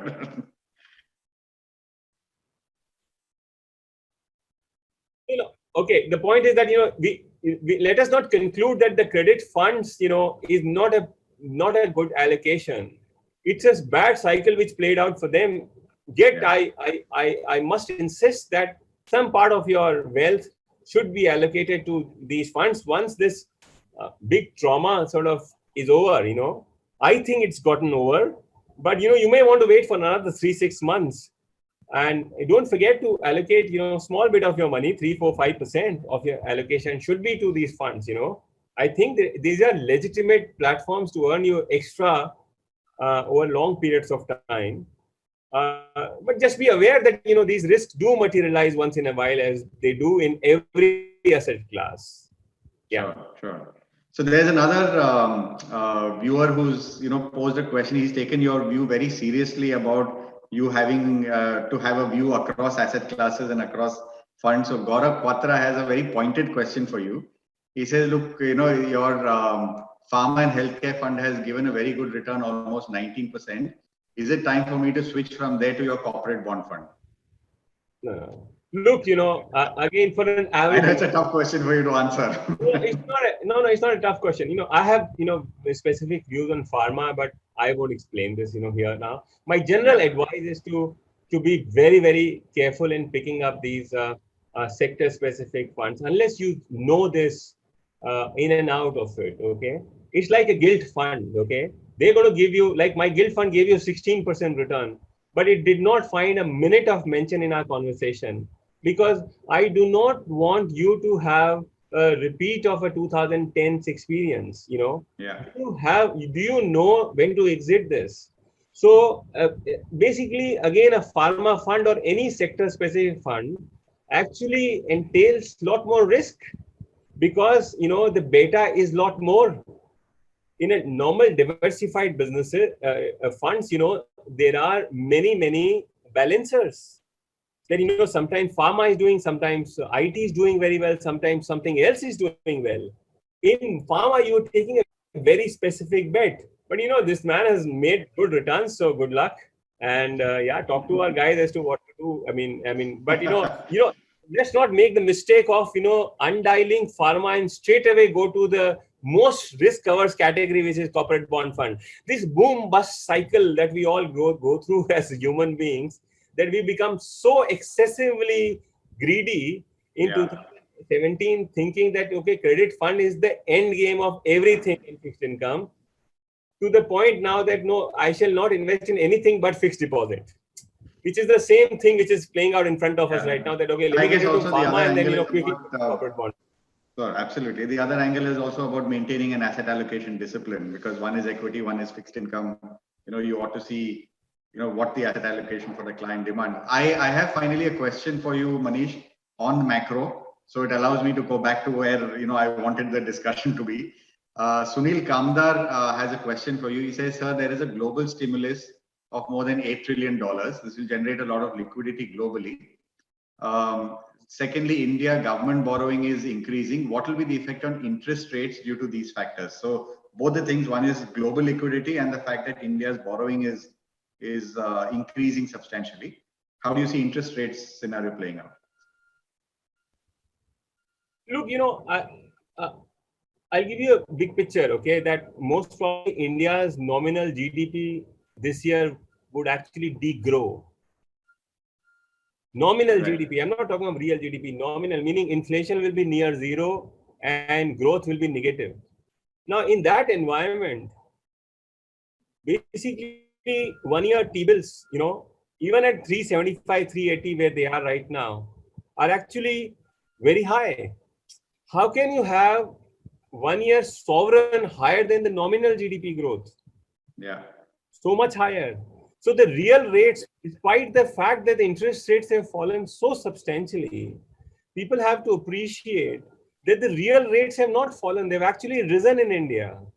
If you look at the potential inflation, you know, you saw the US's inflation print last week, you know, the numbers are going to be very low in terms of inflation, you know, that you've not seen for a long time. And therefore, interest rates in India, unfortunately, you know, at least in near term, for wrong reasons, of course, but will have to come down. If you get the principle right now in the catastrophe that we are in, the only way to solve the problem of or the mess of a borrower is to transfer income from a saver to borrower. Okay.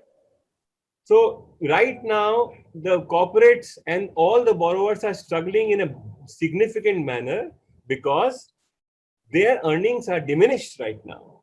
So you have to reduce the burden on them. How do you transfer income to them? Majority of that is going to be from your savings, that you will earn a lot less this year, so that they can actually save a little more there. So that's the financial stability, the paradigm of financial stability, just the transfer of income. So my big picture view is that interest rates in India will come down.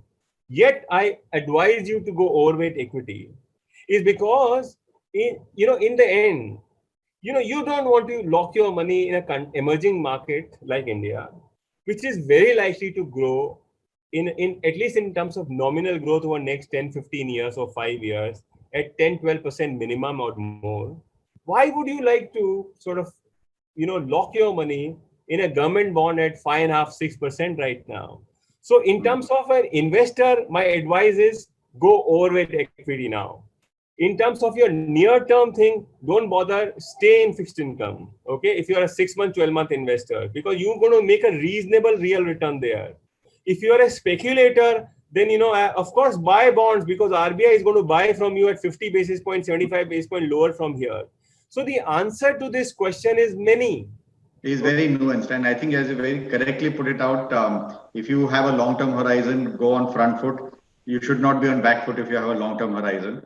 If you have a short-term horizon, yes, be circumspect. This is not the time to try and dance down the wicket and try to hit the ball. The pitch is not conducive. And well, if you're a speculator, then you've just given people who want that short-term punt in fixed income space exactly the soundbite that they wanted to hear. Thank you very much, Manish. Very, very engaging conversation. As usual, always a pleasure to understand your views. I'm sure all of us have benefited tremendously from your insights, and we'll go back to our businesses with a lot more clarity on how do we handle this animal called fixed income that is bothering us a lot in recent days. Thank you very much.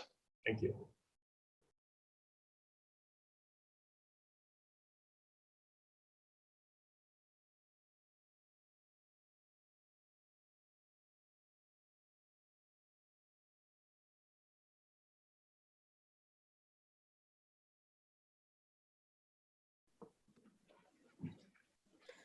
Well, thank you for that, Manish and Vijay. That was really quite a thought-provoking session. All right, now staying on the subject of fixed income, next up we have a discussion on interest rates and credit view. To shed more light on this subject, we'll be joined by two senior fixed income portfolio managers at Aditya Birla Sun Life AMC, Kaustubh Gupta and Sunaina Dakuna. And moderating the session will be the head product and segment private wealth at ICICI Securities, Bharat Parikh. With that, over to you, Mr. Parikh. Yeah, thank you. And good evening, Sunaina and Kaustubh. I'll first talk about credit markets and fixed income, and I'll also take questions from the audience. To start with Kaustubh, just given the backdrop of what has happened with Templeton and the returns earned by the investor close to zero or maybe even negative, is it even worth looking at credit? Okay, look, to understand, I think the answer for this, I think we need to differentiate between what's a market risk and a mistake. So I think let me just elaborate a bit. In FY10, if you look at the gilt fund returns on that year, it was minus 10%. And even the 2-year return on that year was about 0%. And the reason was because of the GSEC, which moved from 5.5 to 7.5 in a matter of about 6 months. Now, let's come to the credit funds. Now, if you look at the credit funds today, of course, as you rightly pointed out, that last year they delivered a return of 0%. But if you see last 5-year returns, they gave a return of about 7.3%. And why I'm talking about 5 years is that because in last 5 years, we have seen series of black swan events which has played out, like DeMon, then structural reform in form of GST. Banks were put under the PCA framework. And then happened is that NBFC crisis happened, and which leads to wide amount of trust deficit in the lending business. And of course, the last is Templeton, which leads to some bit of a question that you are trying to raise, that is it credit fund is a category to invest or not? Now think from an investor's perspective. What we have seen is that at any point of time, if you do a rolling return for 3 years, even in the credit fund like us, the return has never been below 5% for any investors who have stayed with us for at least 3 years. Of course, these numbers look suboptimal in current backdrop. But if you plug in that during last 18 months, we have seen some instances of side pocketing. We have seen some bit of a conservative valuation. And as most important, in last 90 days, the spread of broadly AA papers, they have widened by about 2 to 3% on a 2-year duration, which means that when you look at a last year return of 0%, about 4 to 6% of impact is just on account of the spread expansion, which has hurt the mark to market. But resultantly, the yield of most of these credit fund is now 10% plus, and which is likely to be returned back to the investors over a period of next 1 to 2 years if they stay with us. Now think from a fund manager perspective, how they have done the job. Now, when you ask about Templeton shutting down 6 of the schemes, immediately within a week, 30% of most of the credit funds, 30% of AUM was drawn down. And all funds were able to manage this liquidity quite well. From a credit perspective, the total loss that the industry has taken is about 12,000 crore on an AUM of about 12 lakh crore, which means about 1% of NPA. Now, if you think from a perspective that any financial business in this country, even the blue chip of the one, their NPA numbers are significantly higher, which means that the fund managers have been quite proactive in cutting the risk. Thus, I would say that what happened with the Templeton can't be generalized elsewhere for the entire industry, because there is a clear differentiation between the market risk and a mistake. Also, if you are judging any category, for that matter, even the guilt, to judge a guilt in 2010 was incorrect. Similarly, to judge a category when it is cyclical low is unfair to pass a judgment. So, okay, Kaustu, but no, there will be a lot of learning also from whatever happened. So maybe I switch on to Sunaina. So Sunaina, so what are your learnings over last 18 months, right? So when Templeton delivered a negative return or the scheme went for a shutdown, there will be some learning for you, and there might be some changes which you guys might have thought of, right, as a part of the process, how to really want to change it. So let me tell you, see, the last 18 months, as you know, has been extremely tumultuous in credit markets. And as a result, we've seen a series of events that have actually happened in the credit markets. I think one of the primary learnings that all fund managers would have had, and including us at Birla, is that of concentration. You have to be very careful at the time of building up the portfolio. What do I mean by that? I mean, for example, let's say flashback 2 or 3 years ago, if somebody had taken, say, 3% of its portfolio in one particular security in a fund, considering the credit fund has seen such a sharp decline, funds have, become almost a quarter to a third of their size, which they were, say, 2 or 3 years ago, that 3% today is looking more like 10%. So, I think the fundamental learning that a lot of people would have is, of course, you always diversify your portfolio, but maybe proactively, instead of taking 3%, which optically and, regularly sounds like a decent number, you already pre-plan for a situation like this where you have sharp drawdowns in AUMs. And then automatically at inception only, you take 1 to 2% of your AUM in a particular security. So I think first big learning would be, say, concentration. What have we done at Birla? We have built binding constraints for each one of our portfolios. These have, security-wise, constraints with respect to how much per security you can take, how much per average rating category you can take. So that's, something that, one of the learnings, key learnings. Second is in terms of liquidity. I think liquidity management, and more importantly, asset liability management, is extremely important, because as you know, in open-ended funds, in effect, we're actually managing what could technically actually be a couple of days worth of money or 1 day worth of money. So you need to ensure that your ALM is actually managed very well and you maintain a lot of liquidity in your portfolios. So as a result, you need to match your product properly. So, you'd be very wary of taking something like, for example, say a perpetual bond in an ultra short-term fund. So that's something that you'd look at. And additionally, you'll always run a fair amount of liquidity, even in, say, a credit fund. So your credit fund, you will always be, looking very carefully to ensure that only there is a little bit of, there is some amount of core liquidity, but there's a lot of liquidity to manage these drawdowns. But how you manage liquidity in drawdown? Like, this market completely goes illiquid, right? There's nothing to sell. You just can't sell even a AA paper. So let me give you the example of medium-term plan. Okay, from peak till date, we've lost 85% of AUM. That's a very, very sharp fall over the last 18 months to 2 years. But even today, after the very sharp drawdown that we've seen, including in the recent past of the last couple of weeks after the Templeton event, we're still sitting on 50% of sovereign and AAA kind of papers. So the thing is, the fund managers have to be very adept and agile, that when you have a redemption, you meet that redemption through a combination of sale of liquid and illiquid papers. And that's exactly what we've done even in the last 3 weeks. So, markets, of course, as you've known and as Kaustu was trying to explain, are dislocated in the last couple of weeks. And even in the medium-term plan, which has seen, from the day after Templeton shut down, say, 6 funds, till a week thereafter, 10 days thereafter, it lost about 35-40% of AUM, just like all the other credit funds in industry. But still, today, you're sitting on 50% of AAA and sovereign. So you always have to be careful when you are meeting redemptions. And please note, we've done this without ever borrowing in this fund. Sounds good. Yeah, perfect. One last learning, which I think it's a learning for us, but I think there's a bit of a dichotomy in market, which is basically that structures versus plain vanilla paper. And I think the whole market seems to be moving more towards let's go and invest in pure plain vanilla paper.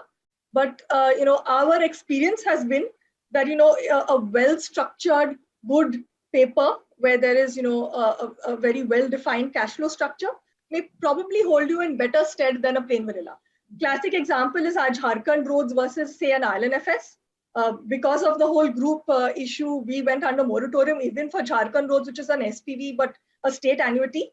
But it's because of the strong structure that we were able to win that long battle of 9 months, including a long legal battle, and managed to convert our asset to a standard asset.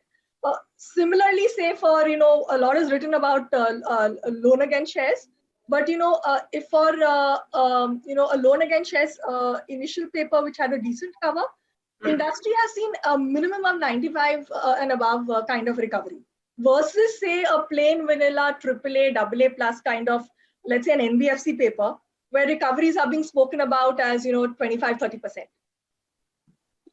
Okay, thanks, Sunena. But my question still remains, Kaustubh, why do you even really invest in credit risk fund, right? What are you really looking for? Why do you really look for that fund? So many risks, all those things. So, what is there? But the point is that not running risk itself is a big risk. Let me talk in terms of number to make you realize what I'm trying to say. Today, when there is a risk, so much of risk covers, each fund house is coming out and they are putting on their website that how much AAA and SLR papers they are running in their portfolio as a fixed income category. And these numbers are broadly about 95% for the industry, at least for all large fund houses, when they are saying that 95% of their AUM is invested in AAA papers. Now, if you go back and look the old portfolios, in 2018, this number was about 60%, which means that over the last 2 years, fixed income as a category, the fund managers, they have migrated about 25% of their investment from a AA as a category to AAA as a category. Now, on an average, the spread between AAA and a AA paper is about 2% odd, 2 to 3% is general spread. Even we assume that 20% is the migration. Okay, so on a 12 lakh odd crore industry, 20% is 2.5 lakh odd crores. And on that 2%, if you're losing, which means that per annum, we are losing 5,000 crore of additional interest that we could have gained per annum. If you compounded it, then the number is even higher. So effectively, the total loss that the industry, or I will say the potential loss that the industry has incurred is about anywhere between 10 to 11,000 crore over the last 2 years.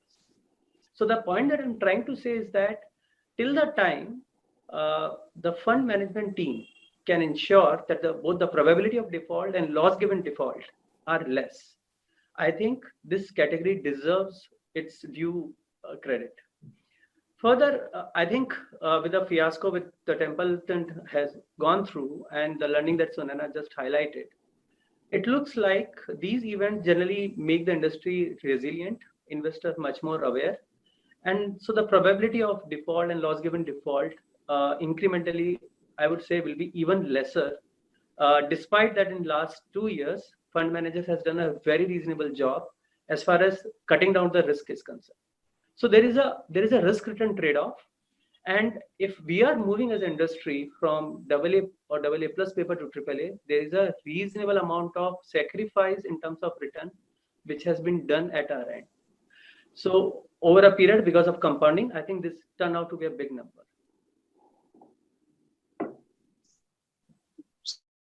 Okay, so Sunena, we heard Kaustubh saying, okay, you learned that 2% or 3% extra. But, I think everybody's confidence is completely shaken, right? You just don't believe in credit. How do you really see, how you can build this confidence again, right? There has to be something to be done, right? With current things, what we are talking about, it will be really tough to build that confidence again. So firstly, I think, the Templeton event was a unique event, and I don't think we should, paint the rest of credit industry with what happened in that particular fund house with those 6 schemes. Simply because we've seen before us that after the Templeton event, the entire industry lost a lot of AUM and was still successfully able to manage it. So whole industry within a matter of a week, 10 days saw 30, 35, 40% kind of drawdowns in AUM in credit risk fund and still has ably managed it. So, first thing I would say, don't paint the whole industry with the same brush. Secondly, you need to look at the risk management and the agility that fund managers have shown in risk management, even in the credit risk funds. Let's look at, the way fund managers have so actively cut down exposures in, what are considered risky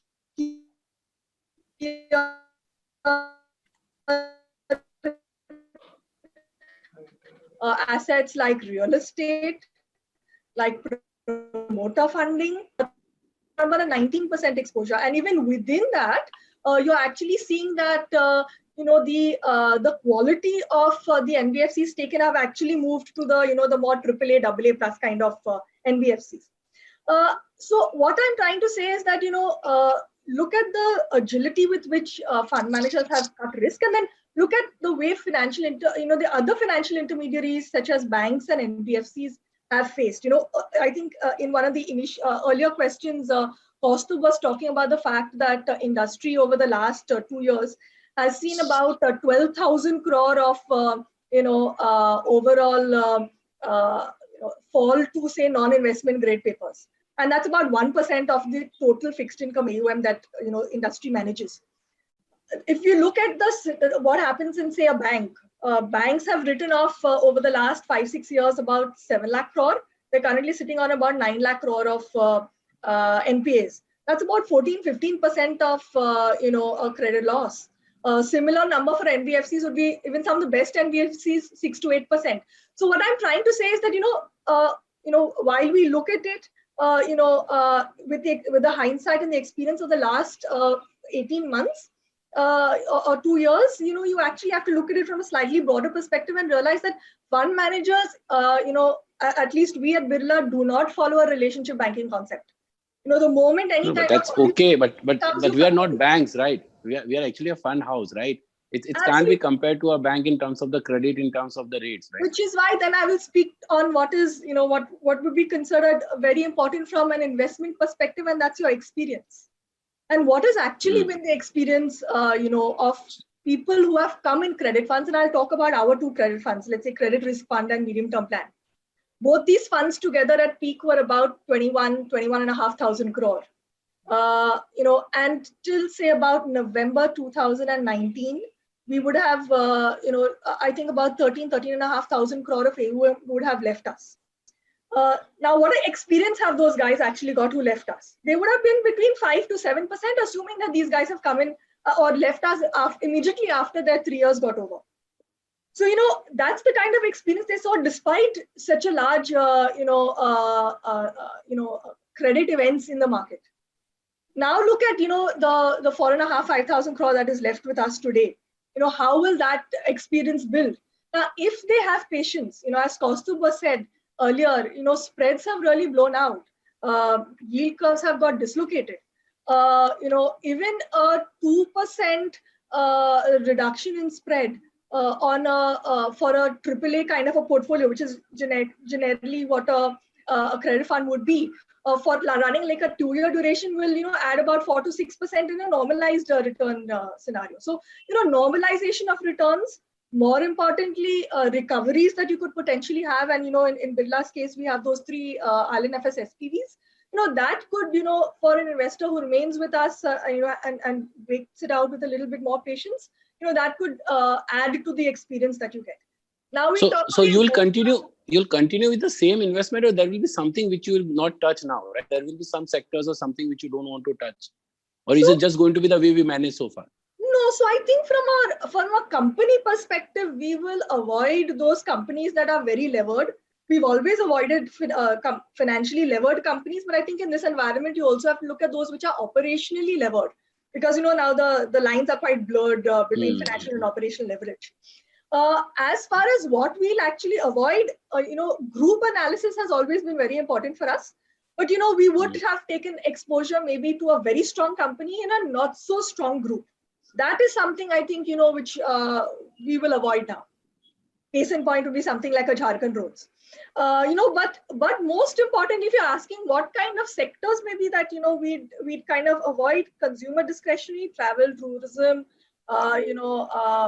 entertainment, malls, in the backdrop of the lockdown and what's actually happening. I think these sectors will take a long time to actually recover. So we will maybe avoid them for a while. We'll be wary about real estate.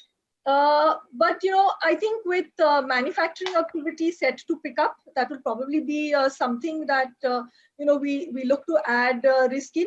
And most importantly, we'll continue to look for sectors which are non-cyclical, where there is cash flow that is adequately thrown up, and we look to see that that cushion or that margin of safety is much higher than what we would generally have looked at given the current environment.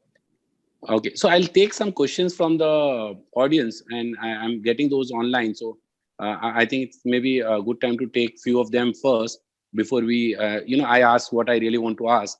So the first one is from Mr. Mathivanan. So he says that in current scenario, is it even worth a good idea to have a high credit rated, which is AAA rated FMP as a good investment? So will you guys suggest a FMP, a 3-year FMP? Kaustubh? Yeah, so as far as AAA FMPs are concerned, I think because the AAA yields continue, in terms of the real yield, they continue to be quite elevated. We expect that these yields to come up. So as such, they are good place. But the point is, Bharat, on and off, I have been very vocal about it, that as a fund house, we have been always much more advocacy of open-ended funds rather than close-ended funds. Our sense is that active funds, which is like corporate bond funds and banking PSU funds, which are also 100% AAA funds, they have always delivered better returns than a 3-year close-ended products. So even in these times, because markets are moving pretty fast and macros are changing very actively, I think if someone is looking for a 100% AAA allocation, still these funds, they make much more sense than investing in a close-ended funds. And on the similar line, I have another question from Pradeep Gandhi, and he's asking that what is the major risk in gilt funds? Okay, if one is investing in gilt funds presently, what he should do now to continue or switch to other fixed income products? So the same thing, Bharat. It's like that at current juncture. Of course, the view is that gilt is going to push down, yields will come down massively. So this is the right time from a long-term perspective. But look, it's like that. What happened in 2010 in gilt funds, because at that time when the yields suddenly moved from 5.5 to 7.5, the experience for that year and for a couple of years was very bad. So it has to be more of a strategic investment rather than, or rather I'll say that it has to be more of a tactical investment vehicle. If you are investing in a gilt fund, both either you have to be very tactical or the fund manager needs to be very tactical, because at some point of time, especially next year, we expect the yields to harden, and at that point of time, of course, it may not look to be a better investment. It may not look to be a right choice. Okay, thank Kaustubh. So I just maybe I think very quickly, if you can just broadly tell us what is your global and Indian view in terms of the macros, right? Because that will be another important part and parcel of portfolio building. Yeah, sure. Look, as far as macro is concerned, COVID is what highlighting everywhere. Because of COVID, we expect global growth to slip by about -6% for this year, and inflation to barely grow. Good part is that strong policy response has come both from developed markets and emerging markets. As we speak, central bankers have already become lender of last resort. As far as developed market is concerned, Fed has taken the lead. Most of the developed markets, they've announced fiscal expansion by about 7% on balance sheet. If we include off balance sheet items, then this fiscal announcement goes to about 20 to 25% for most of the developed market countries. Cumulatively, we think that about $10 trillion of additional money will be spent out through these fiscal measures over next 2 years. So, of course, this year, global growth will be minus 6%, and it is much worse than what we've experienced in 2008 when the global growth was 0%. But next year, we expect global growth to bounce back very strongly to about 8%. And of course, the risk is what's happening between US and China on account of geopolitical stuff. Fair enough. Thanks. And anything specific about India over and above what you just spoke? As far as Indian macros are concerned, of course, Indian containment policy has been the harshest and the longest, despite we are having a very low mortality rate. But I think this has come with a very, very significant cost. This year barely will be growing up, and inflation will also be expected to be about 0. Already, whatever the numbers and high frequency data has come, it's indicating that even before this lockdown was implemented in full form, in March itself, we met with accident in terms of slowdown, which is what reflected in IIP and PMIs of the world, which is worst in the world, not only with respect to our history. Here, monetary policy has responded aggressively, but we think that they are not done yet. More measures are likely to be announced, especially in the run-up to the policy. We think that the operative rates will be brought down further from wherever they are. We expect it to be about 3% or lower. Liquidity, as far as concerned, currently the system is parking daily about 7.5 lakh odd crores. We expect this number to remain here or may increase further, at least for next 1 year.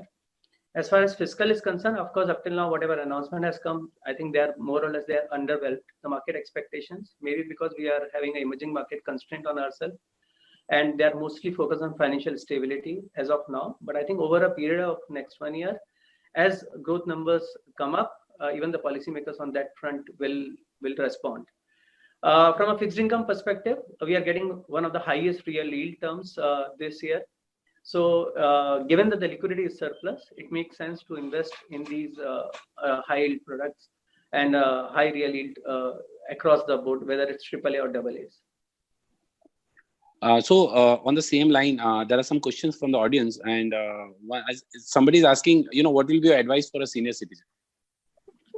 Look, again, from a senior citizen perspective, the point is simple. If they are having a 1 year and more horizon, I think the corporate bond fund and banking PSU fund, they make a lot more sense. Even because the investment horizon is to be in the safe asset, I think the short-term fund is just appropriately placed.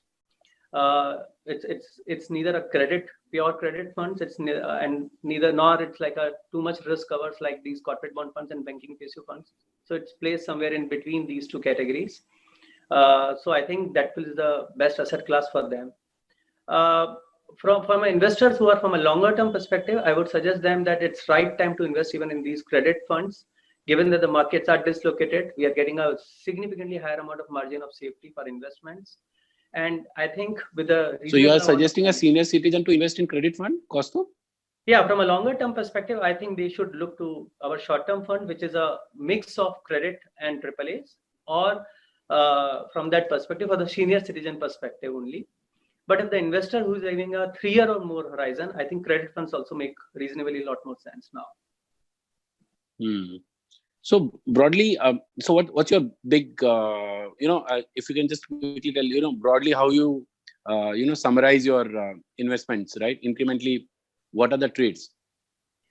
So I think being the operative rate to be 3% or lower and the liquidity at about 7.5 lakh for reasonably long period of time, which is visible now.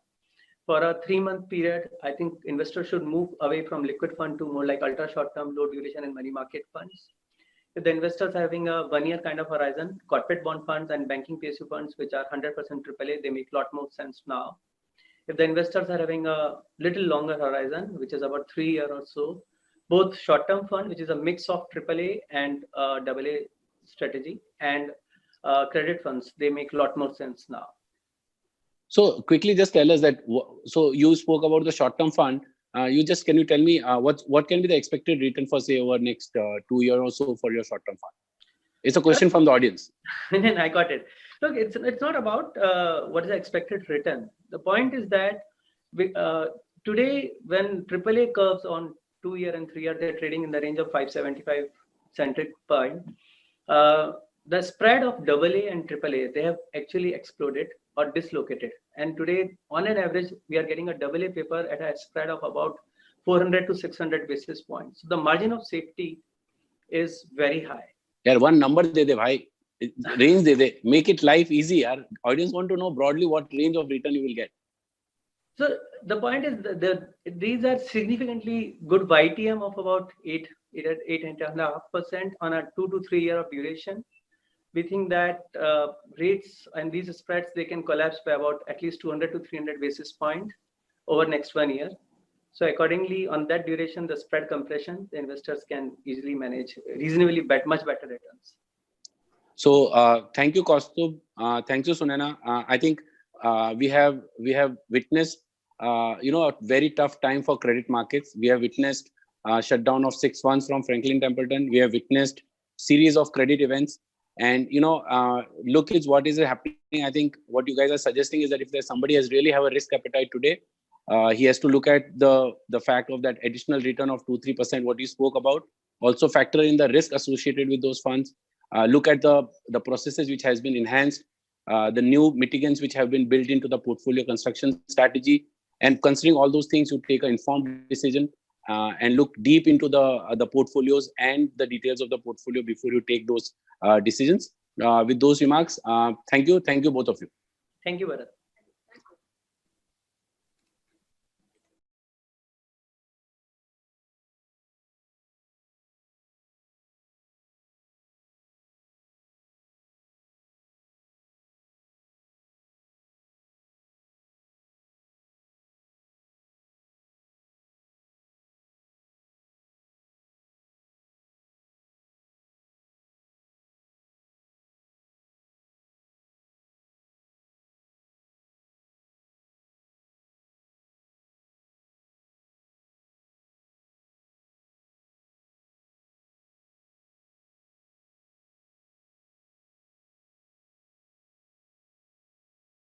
Well, thank you, Mr. Parikh, for that interesting session. And thank you, Kaustubh and Sunaina, for that. All right. Now, the coronavirus pandemic has seen the world come to a grinding halt. We spent the last few days looking at the economic fallout of the same. But one aspect that we rarely talk about is the mental toll that this unprecedented event is having on everyone. In uncertain times like this, it becomes even more essential to focus on one's mental well-being. And so, for the final session of Voyage 2020, I'd like to welcome the founder of Isha Foundation, Sadhguru, to share his thoughts on the theme, Voyage of Expectation and Acceptance. Over to you, Sadhguruji. It gives me extraordinary pleasure to now invite Sadhguru to join the biggest financial or the biggest webinar of India to share his insights as to in this time of crisis, how should one really come out as a winner. Sadhguru, we are extremely honored to have you on this webinar. Everybody has been looking for your guidance. Sadhguru, medical experts are calling it the biggest crisis in last 100 years. Economists are saying this is the biggest recession in last 100 years. Everybody is getting affected. The crisis is big for some, it is small for some, but it is crisis for all. How can one emerge as a winner in this time of crisis? See, these are challenging times, no question about that. For individuals, for small businesses, big businesses, institutions, nations, for everybody, it is a challenging time. So it's during challenging times that human beings have to be at their best because the world demands your best. But a whole lot of people get into this mode of fear, anxiety, tension, depressions, frustrations. This essentially means when you are required to be at your best, like a tiger appears in front of you, that's when you need your legs, but your legs will collapse at that time, your legs become rubber. This is just like that. So when there is a situation which is challenging us, this is the time human beings have to be at their best. Anyway, all of us got 6 weeks break. We should have all made ourselves physically, mentally, emotionally, energy-wise, in every way, little better than what we were 6 weeks ago. because what the world that we are stepping out into in the next few weeks is going to be, I would not like to say hard, but for sure, very, very challenging for every one of us, without exception. As you said, for some it is life-threatening, for some it is different, but we must first appreciate that after 6 weeks, when over 350,000 people have died around the world, you and me are still alive. That's a success. So that's a first success, we're still alive. Now that we're alive, the next thing is family, economy, variety of things that we need to handle, our responsibilities for people around us. Well, conducting all this gracefully is the most important thing. For this, it is most important a human being should be well equipped within himself or herself. Right now, we have taken to this mode, everywhere it's being propagated or projected like this, on the television, in the movies, everywhere it's being projected like this. When there is a challenging situation, you must freak, you must throw things around. You know, this is becoming the way of all the movies and television shows. This is something we need to change. When things are difficult, we must be at our best. For this, as there is technology, science and technology to create external well-being, there is a whole science and technology to create inner well-being. Every one of us should make use of this, especially in this country, where this is the USP of this nation, how to keep your interiority. This is the fundamental nature of our culture. Unfortunately, many have moved away. I hope at least in these difficult times, everybody will come back and understand human experience is determined from within, not from outside. Sadhguru, we've got millions of people who are watching this on different forums, Facebook, Twitter, and even on the webinar. A lot of them are associated with financial markets, who understand how to track the balance sheet, but perhaps do not know how to track the inner happiness, which you've always said. What do you think this experience will teach us? You always said past lives in our mind, it is time to move forward. No, as human beings, we are who we are only because of the vivid memories that we carry. So, compared to any other creature, our sense of memory is far more vivid and intricate. This is one of our greatest blessings. Unfortunately, we use this to suffer. Most human beings are suffering. What happened 10 years ago, they can still suffer. What may happen day after tomorrow, they're already suffering. So memory and imagination, which is a unique capability in a human being compared to any other creature, unfortunately, we have turned our own faculties against us. We may call this by many names. We may call this stress, anxiety, depression, frustration, whatever you want to call it. There are 72 exotic names for this. But essentially, we have turned our own intelligence against us. We need to take charge of this, it's very important. Those of you who are in financial markets, I don't think you are new to, unpredictable situations.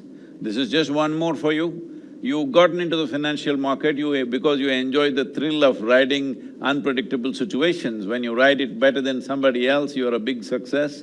When you fail to do that, you are not. I'm not trying to belittle the situation. The situation is quite serious, there's no question about it. But this is the situation we are in. As a generation of people, shall we come out successfully or not? Coming out successfully means what? Can we fix everything in the world? Maybe not, but we don't have to make this into a major suffering. We just have to see how to be resilient, how to be strong, how to ride this wave. When I say ride this wave, you know, there are wave riders, there are surfers who go into the ocean. Well, the bigger the wave, the more they enjoy it. Actually, the dream of a surfer is a tsunami. He would like to ride a tsunami, 100-foot wave, that is what he would like to ride. So here it is for us, for our generation, this is a tsunami, but a soft tsunami. People are comparing this to World War II. That is because they read World War II only in the books, they don't know what it is. Well, at least now you're working from home. If there was a world war, you would have no home, you would have rubble all over the place, all right? So, this is a bad situation, no question about it, this is a hard situation, but war is a different matter. For us, this nation has faced 4 wars, But all the wars were fought by our brave soldiers on the borders. Never the war came into the city. Only in Mumbai a few years ago, just 10 soldiers from elsewhere, they came, if you can call them soldiers or whatever, they created havoc. Just 10, an army of 10 people, just see how much havoc. Can you imagine when there's a real war in a city, what happens? So we have not really seen a war. Fortunately, our soldiers have stopped it at the borders. So it's important for us to understand, yes, it is a difficult situation, but at the same time, there are tremendous opportunities in this difficult situation. When economic engine is running, anything is successfully running, we don't feel like fixing it. Right now, it's kind of stopped. This is the best time to fix it, rejig it, redirect it, whatever we need to do. As a nation, even compared to Asian nations, we are about 25 to 30 years behind them for whatever reasons. I don't want to dissect that or postmortem of what has happened. But we are 25, 30 years behind. This is our best opportunity to catch up in the next 3 to 5 years' time. We can… if we do the right things, we can catch up with all the other nations, which is very important. India deserves this, India needs to do this, because 500 to 600 million people are living very badly in this country. We need to do the right things right now, and we have a better opportunity than ever before. Unfortunately, lives are being lost. We need to minimize that. When the Prime Minister took the decision of locking down India, it obviously came at an economic cost, but it has been a medical success. So one has to weigh the medical success versus the loss of the economy. Do you think the decision, which was a hard decision for anyone to take, and Prime Minister Modi, when he took it, now we should really understand the motive behind it? It's been a resounding success on the medical front. See, only if we are alive, money markets matter to us, okay? Dead people don't care a damn what's happening in your stock market or money market. So, staying alive is most important. So that was definitely the first decision to take. But now, how much cost are you willing to pay to save lives? That is a judicious, cruel decision we have to take. Right now, we are easing the lockdown. Is it the right thing to do? Well, there is no right thing here. Anyway, this is going to cost more lives, for sure. But if all of us behave responsibly, we can minimize that. But can we stay under lockdown for good? Definitely not, because if you ruin the country's economy, then you will wonder, why are you alive? That will also happen to us. So this is a judicious decision. It can never be a perfect decision. Nobody can make a perfect decision. It's a judicious, calculated risk that you are taking. This is the only way forward. I don't think anybody has a perfect decision, because first of all the scientists and the doctors in the world still have not even figured out exactly what is the nature of this virus. We still do not know. We do not know how it's going to play out. So suppose it plays out for 12 months, for 24 months, are we going to stay under lockdown? We cannot.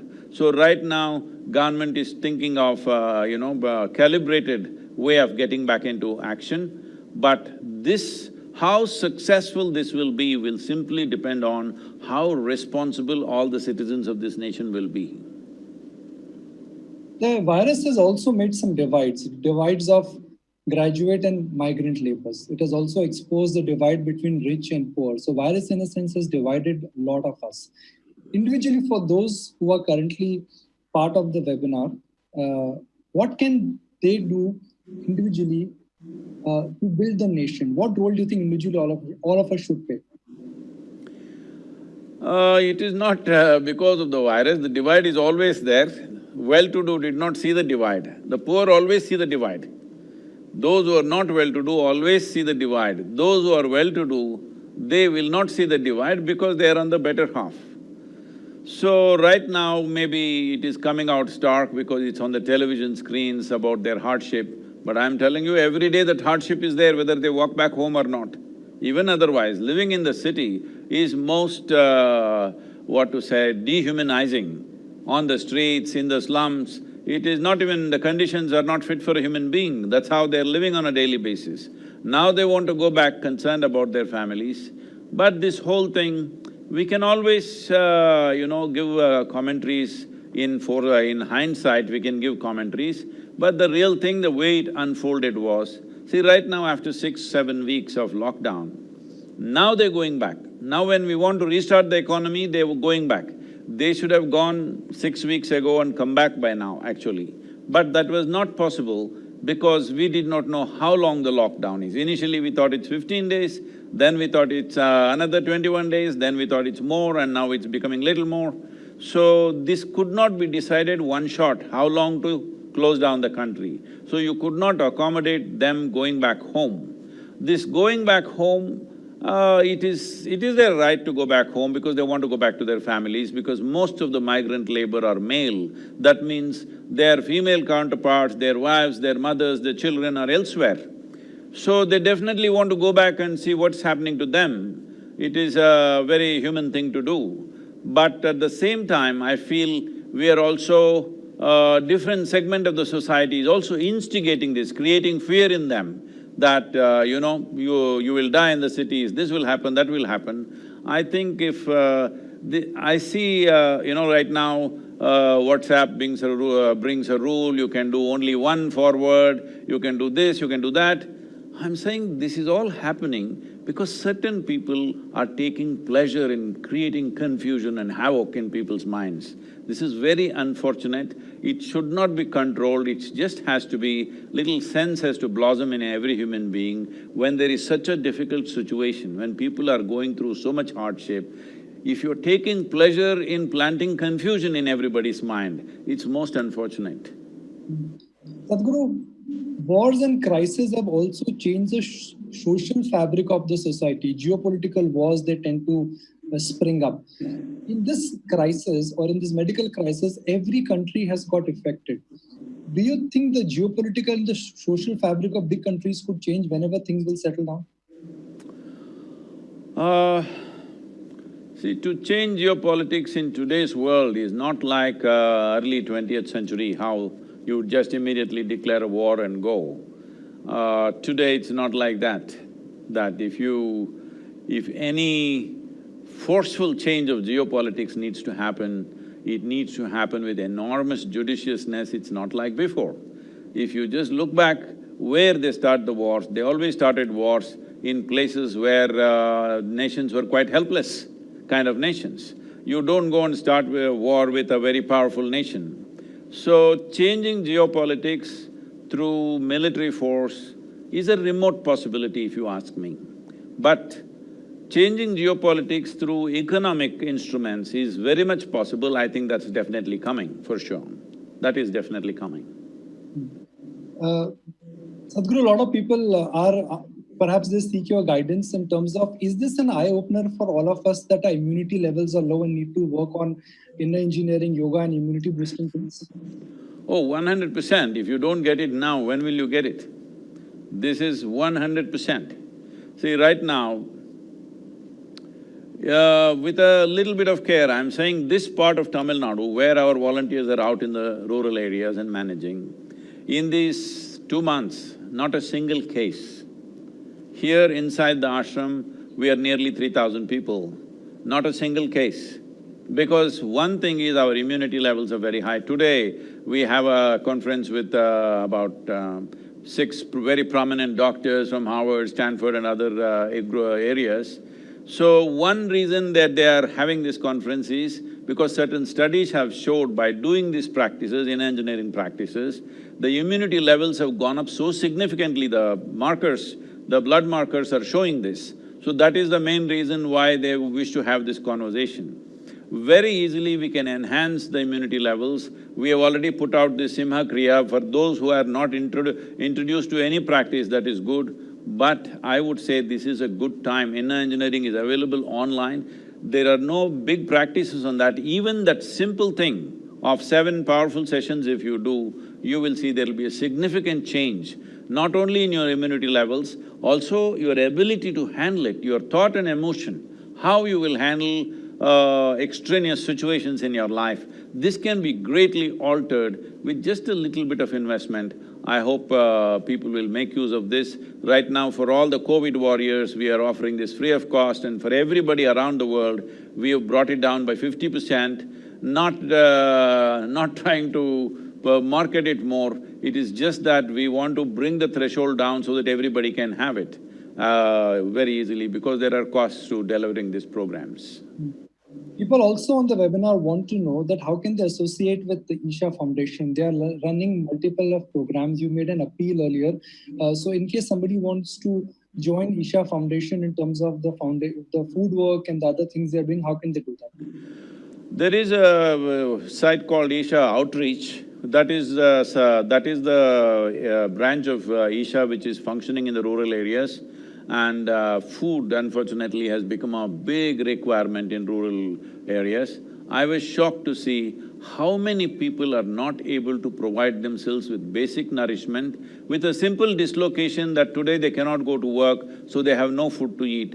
How many thousands are there in just this region is a shocking reality. I knew there are a lot of poor people, but I didn't think that they cannot sustain more than 3 to 4 days without labor. They're just gone. So right now our volunteers are servicing them as much as possible. Possibly in the next month, by the time monsoon comes, agricultural activity will pick up and they will get labor and they will stand on their own feet. But at least for the next month, month and a half, we need everybody's support. A question coming from somebody very senior from the Birla group. Sadhguru has always traveled the world 360, out of 365 days, Sadhguru has been on his feet for more than 300 days. How has this lockdown experience changed Sadhguru? For the first time in the last 40 years, I've stayed home for more than 40 days. It's never happened in one stretch. So, I'm becoming a full-time painter. I had never painted anything really, of any value really. But I had painted many pictures in my mind, never really on the canvas. So, I'm painting a lot of poetry and we are reorganizing or rejigging the whole foundation. Right now, many of our people are here, those who deliver these programs around the world, they're all here. So we are completely reorganizing, turning the foundation upside down for a different level of function. So, for me personally, 40 years I've lived out of a suitcase. Now I'm living out of cupboards, which feels very, very good. So, Sadhguru, we are talking about misery, distress, slowdown in economy. Every time I interact with Isha volunteers, and especially some of them I've personally interacted with during this crisis, they're always on their feet. They're always out to helping each other. What is the secret sauce here? What keeps an Isha volunteer always motivated, good time, bad time? What is the secret behind this energy? See, it is like asking, let us say you're driving one junk ancient machine. Let's say, I don't want to name a brand because that won't be nice. Let's say you're driving old Bedford. I can talk about a Bedford because it's no more in production. Bedford had an Indian version also. So you're driving one of those old Morris cars, cut, it'll go. But suddenly you got a BMW. Do you find a huge difference how easily and effortlessly it moves? So why is that so? Simply because it's well engineered, that's all. So this is what inner engineering means, to make sure every human being is well engineered so that no matter what is the situation, you learn to function at your best in a very smooth and graceful manner. And just two more follow-up questions, Sadhguru. You've always communicated to all of us that one should not worry about fear because fear lives in mind. But this question keeps on coming up every time we interact with you, from people who want to understand from you. The fear is back, and the fear this time is real. How can one overcome? No, fear is not back. Most people are creating almost every day. Going to work, they're fearful, coming back, they're fearful, everything they're fearful. Fear essentially means that you have no control over one faculty called imagination. You imagine things which are yet to happen. So, when you try to live a tomorrow today, naturally it'll go crazy. One way of living a tomorrow today is you fantasize wonderful things for yourself. But it can easily go wrong. If you start living in your imagination, imagination can easily go wrong. Imagination is good as a way to project like a plan and see how to execute it in real life. But if you start living the imagination, fear is a natural consequence. There is no other way. It may be pleasurable to start with, but after some time it will become fearful, your paranoia will come into you. All it takes is a little prod from the situation. Right now, when so many people around the world are dying, you're alive, should you be fearful or joyful, tell me? One final question. Historians, they divide the world in AC and BC, AD and BC. Would Sadhguru like to divide the world now, pre-COVID and post-COVID? Well, in Indian way of looking at things, we have no AC, BC, nothing actually, because our education system has succumbed to the Western ways. We are doing BC, AC and all this stuff. Otherwise, in India, we look at the time as a cyclical process, it's repeating itself in many ways. There is no linear measurement of time because time is cyclical. You know time only because the planet spins. One rotation is a day, moon goes around is a month, planet goes around the sun, it's a year. So everything is rotational, it's going round. Going round means there is no beginning and end to it, it just keeps going round. So we never measure time in a linear fashion and say AC, BC, whatever else it is. So especially I would not want to give damn virus that kind of significance in my life. My life is not ACBC and it should not be so for anybody. Yes, it is a difficult time. We need to… I'm sure as human beings, we are innovative enough, ingenious enough to come out of this very well, particularly in India. I'm going to use my anchor chair power to ask one more question, perhaps as a parent, as a lot of people who've got children. And they say, how can we teach our children that they can use the time at home because schools are not there? And what about screen time? A lot of parents want to know this, that how can they make the best of the time with the children when they are at home? See, screen per se is not bad, it is all about what is playing on the screen. So if you are watching some lousy soap operas, your children will watch their own kind of stuff. So you can very easily create a time where I think it's a good time. See, adults should not think only children need to be educated, it's a very wrong idea. I think adults need far more education than children. At least children have their basic common sense, adults have even lost that. So, you can very easily create a home situation when you are not migrant labor, carrying a desperate condition and carrying a child in the hot sun. Fortunately for you, that is not there. Now you're complaining about screen time and this time and that time. Please let's have a lot of screen time, but let it be something that educates you and the child. There is a whole lot of material available. Education does not mean ABC, 1+2, chemistry, physics, that's all. Well, there are biographies, there is history, there are many things about the world, science and the works, which you must watch with the children. Okay, educational things you watch, I will watch soap opera. It's not going to work like that. Well, Sadhguru, even though we don't have your presence, but last 30 minutes of screen time, I can tell you that it's been full of all of us. See, your boy is gone. He doesn't want to watch me. Namaskaram, Sadhguru. Namaskaram.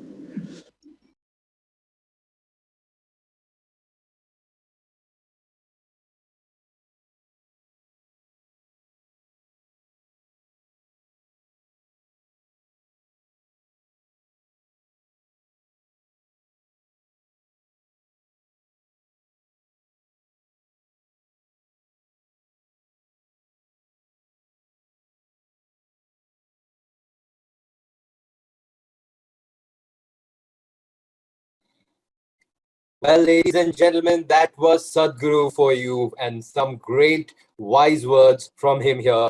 And that brings us to the close of this digital edition of Aditya Birla Sun Life Mutual Fund presents Voyage 2020, Navigating to a Better Tomorrow, partnered by ET Now. But before we log out, I'd like to invite Deepak Gupta. He's the head of emerging markets and sales enablement at Aditya Birla Sun Life AMC to share key takeaways from today. So over to you, Mr. Gupta.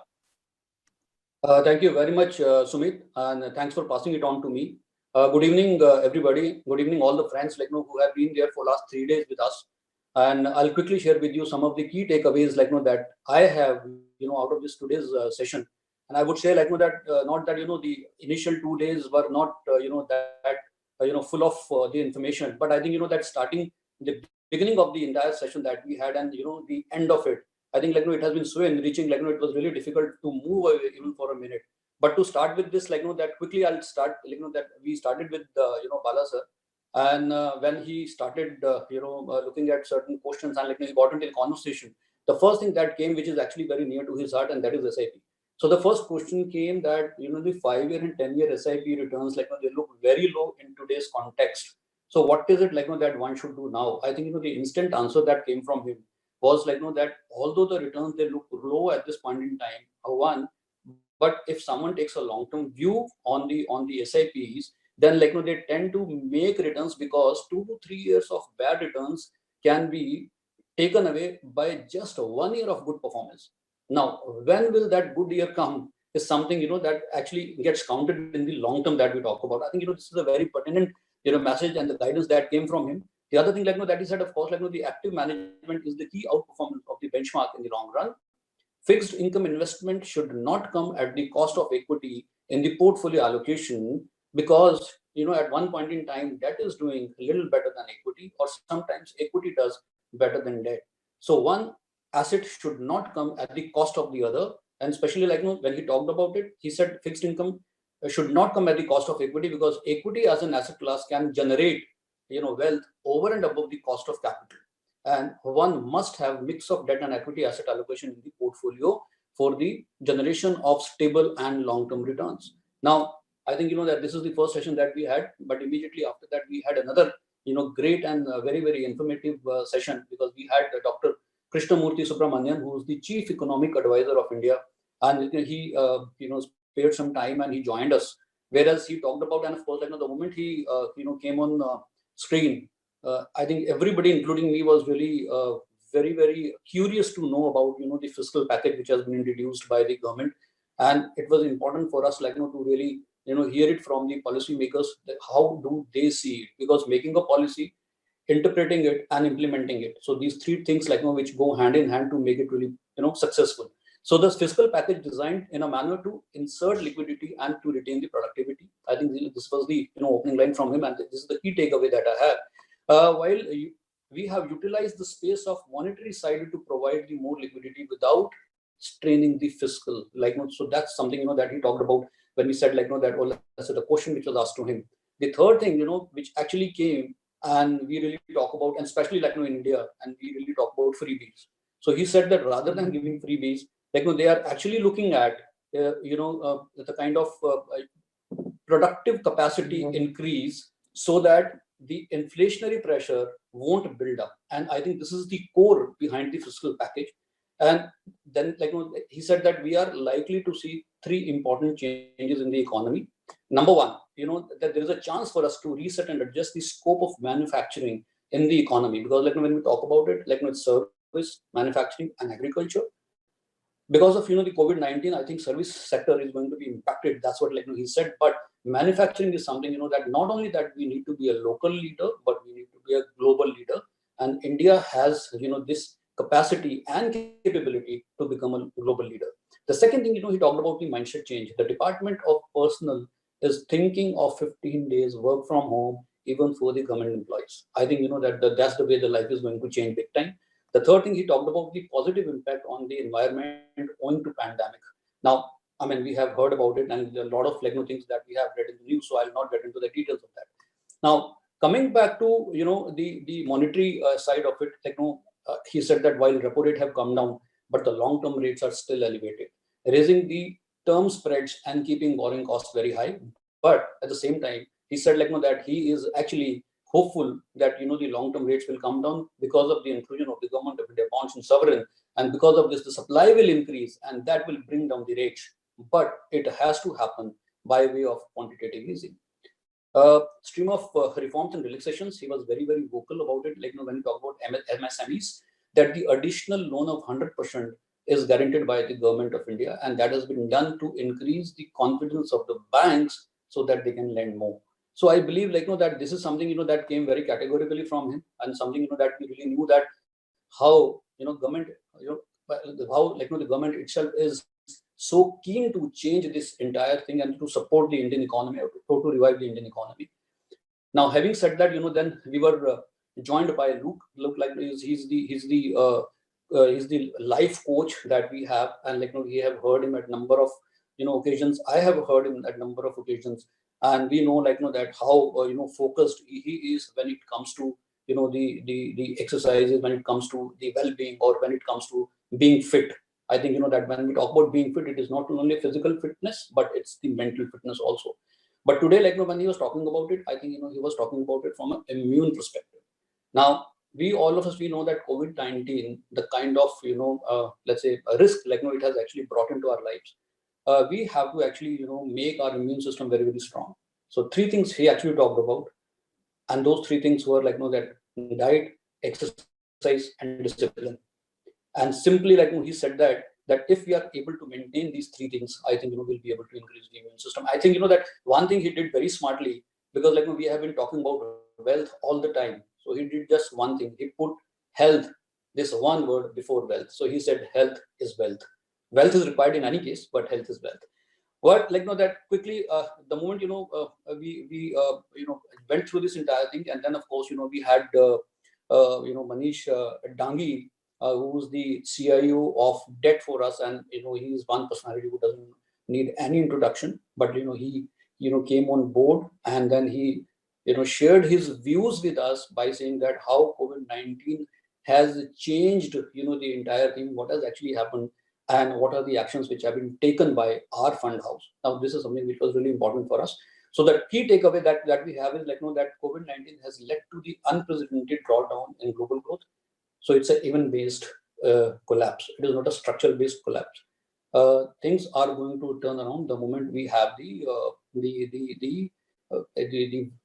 vaccine of the viral, and once we are able to identify that. MFs had done fairly well through the credit crisis, when the numbers suggest that the entire money borrowed through banks in 2014, almost 25% has become NPA. The other thing that he said, the learnings from the crisis, he said that we realized we should not have more than 1% exposure in an asset which looks relatively risky, and investors starts rapidly redeeming quickly, and the risk exposure in the portfolio will increase. And this is the risk that he said he would not like to have, rather than not like to have this kind of a risk in the portfolio. A weak company and strong group company, they do not go well, because if the company collapses, the group is bound to suffer along with this. The third thing, he said that we will not do credit FMPs. We have put binding constraints on the funds describing the duration as well as credit risk accurately. The other thing that he said, that they were prepared for the credit crisis, and 95% of the money didn't get contaminated because of the credit crisis, as they had more exposure, or the portfolios had more exposure to sovereign and high quality instruments. Credit crisis unfold after every few years. Now, this is the guidance that came from him. It comes after every few years. So we just need to be patient, and we need to wait for it to be out. And the suggestion is that do not be scared of the volatility if a customer or investors have a long-term view. But if investors have a short-term view, then the low credit risk and the duration funds are suggested for the investors. After Manish, then we had Kaustubh and Sunana coming in, and they shared their views on the interest rate, and of course on the credit side. And all of us, we know the way this credit crisis has been there for last 18 months, and the entire industry has been impacted very, very badly. And in fact, that people actually want to know more and more and more about it. But in very few words, they were very concise, said that post the credit crisis, we would like to continue to focus on security concentration, liquidity, and take it into account ALM of the portfolio before investing. I think second takeaway is very, very clear. Post-COVID, we may avoid financially and operationally levered companies. The third is, among sectors, we may avoid consumer, discretionary, and travel tourism entertainment, as they might take, and they may take more time to recover, which is a possibility. They remain wary about real estate, suggest investors to go for open-ended funds rather than closed-ended funds, suggest that invest on horizon of 3 months and above to avoid liquid funds. move to ultra short-term funds, low duration funds, money market funds, and for 1 year and above, corporate bond fund and banking and PSU fund is something which is suggested by them. Investors should invest, the investment horizon of more than 1 to 3 years should consider short-term funds and of course credit risk funds. Going by the suggestions like that they had, and of course the guidance they also shared with the investors, that what is it that we are doing as a fund house and how we ensure the interest of the investors. And last but not the least, then we had Sadhguru, and Sadhguru is one personality whom not only that I would say that I respect, I think everyone respects, and listening to him every time I think is a treat to eyes and treat to ears, and as always watch him is kind of treat to eyes, because every time when he comes on screens and when he shares his words of wisdom, I think every time we learn so many things from him. And one thing that he said was, I think that in this entire pandemic we are alive. I think this is the biggest success that we have. So rather than being negative, I think that positivity is one big thing that he stressed on, that we need to be positive about it, that we are alive, and if we are alive we need to make full out of this life, and we need to be more meaningful, we need to be more human, we need to be more humble, and at the same time we need to be more productive as well. Because when the question was asked to him saying that is there anything that different which which has happened to him in last 40 days time, the answer was that he has never stayed home at one stretch for 40 days, and he has been painting. He has not painted so far. So it means that something that we have not done doesn't mean that we cannot do. So we need to strive for it, and we need to explore ourselves. I think that this is the great session, and all the 6 sessions today that we had, these are the key takeaways that I could get. Although there are many more, but at the same time, since I know it's been a long day as well, and this is the 3rd day, and that too is the longest one that we have in all the 3 days. I think that I'll stop here and we'll just give it back to Sumit. Sumit, over to you. Fantastic. Thank you so much.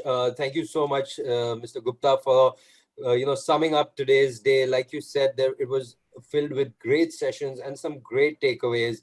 Well, ladies and gentlemen, that brings us to the close of 3 days of the Aditya Birla Sun Life AMC Voyage 2020. I really hope it's been really intriguing, interesting, thought-provoking for you, and I'm sure you've taken many notes from all the sessions over the last 3 days.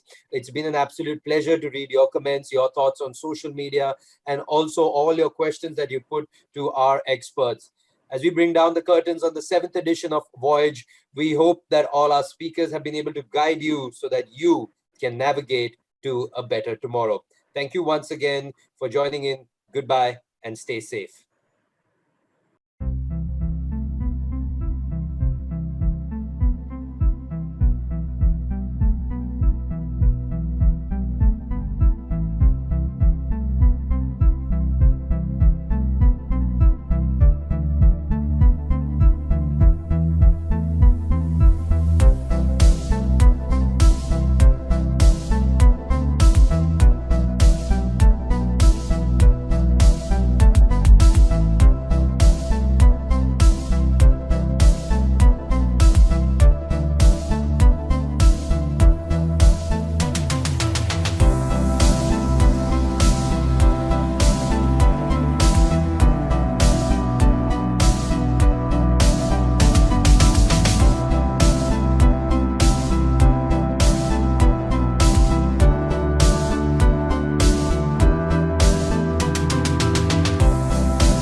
George, let's play. One word answers only, okay? Okay. आपको अपने SIP से क्या चाहिए? Farm house. कब? 2030. Long term सोच. Nice. और short term में? Holiday. कहाँ? जापान. कब? Now. बस that's all. गाड़ी. वो तो है. बड़ी. मतलब लॉन्ग टर्म और शॉर्ट टर्म में जो भी चाहिए सब एक SIP से मिलेगा. You need a mutual fund portfolio. Her long term सपने के लिए एक SIP इक्विटी फंड में, हर शॉर्ट टर्म सपने के लिए एक SIP डेट फंड में. Aditya Birla Sun Life Mutual Fund Investor Education. Mutual fund investments are subject to market risks. Read all scheme-related documents carefully. Hitesh, what's up? Up नहीं down. Investment. Investments और life में क्या common है? कभी गाड़ी बंद, कभी full speed. Sometimes you're lucky. Sometimes unlucky. कभी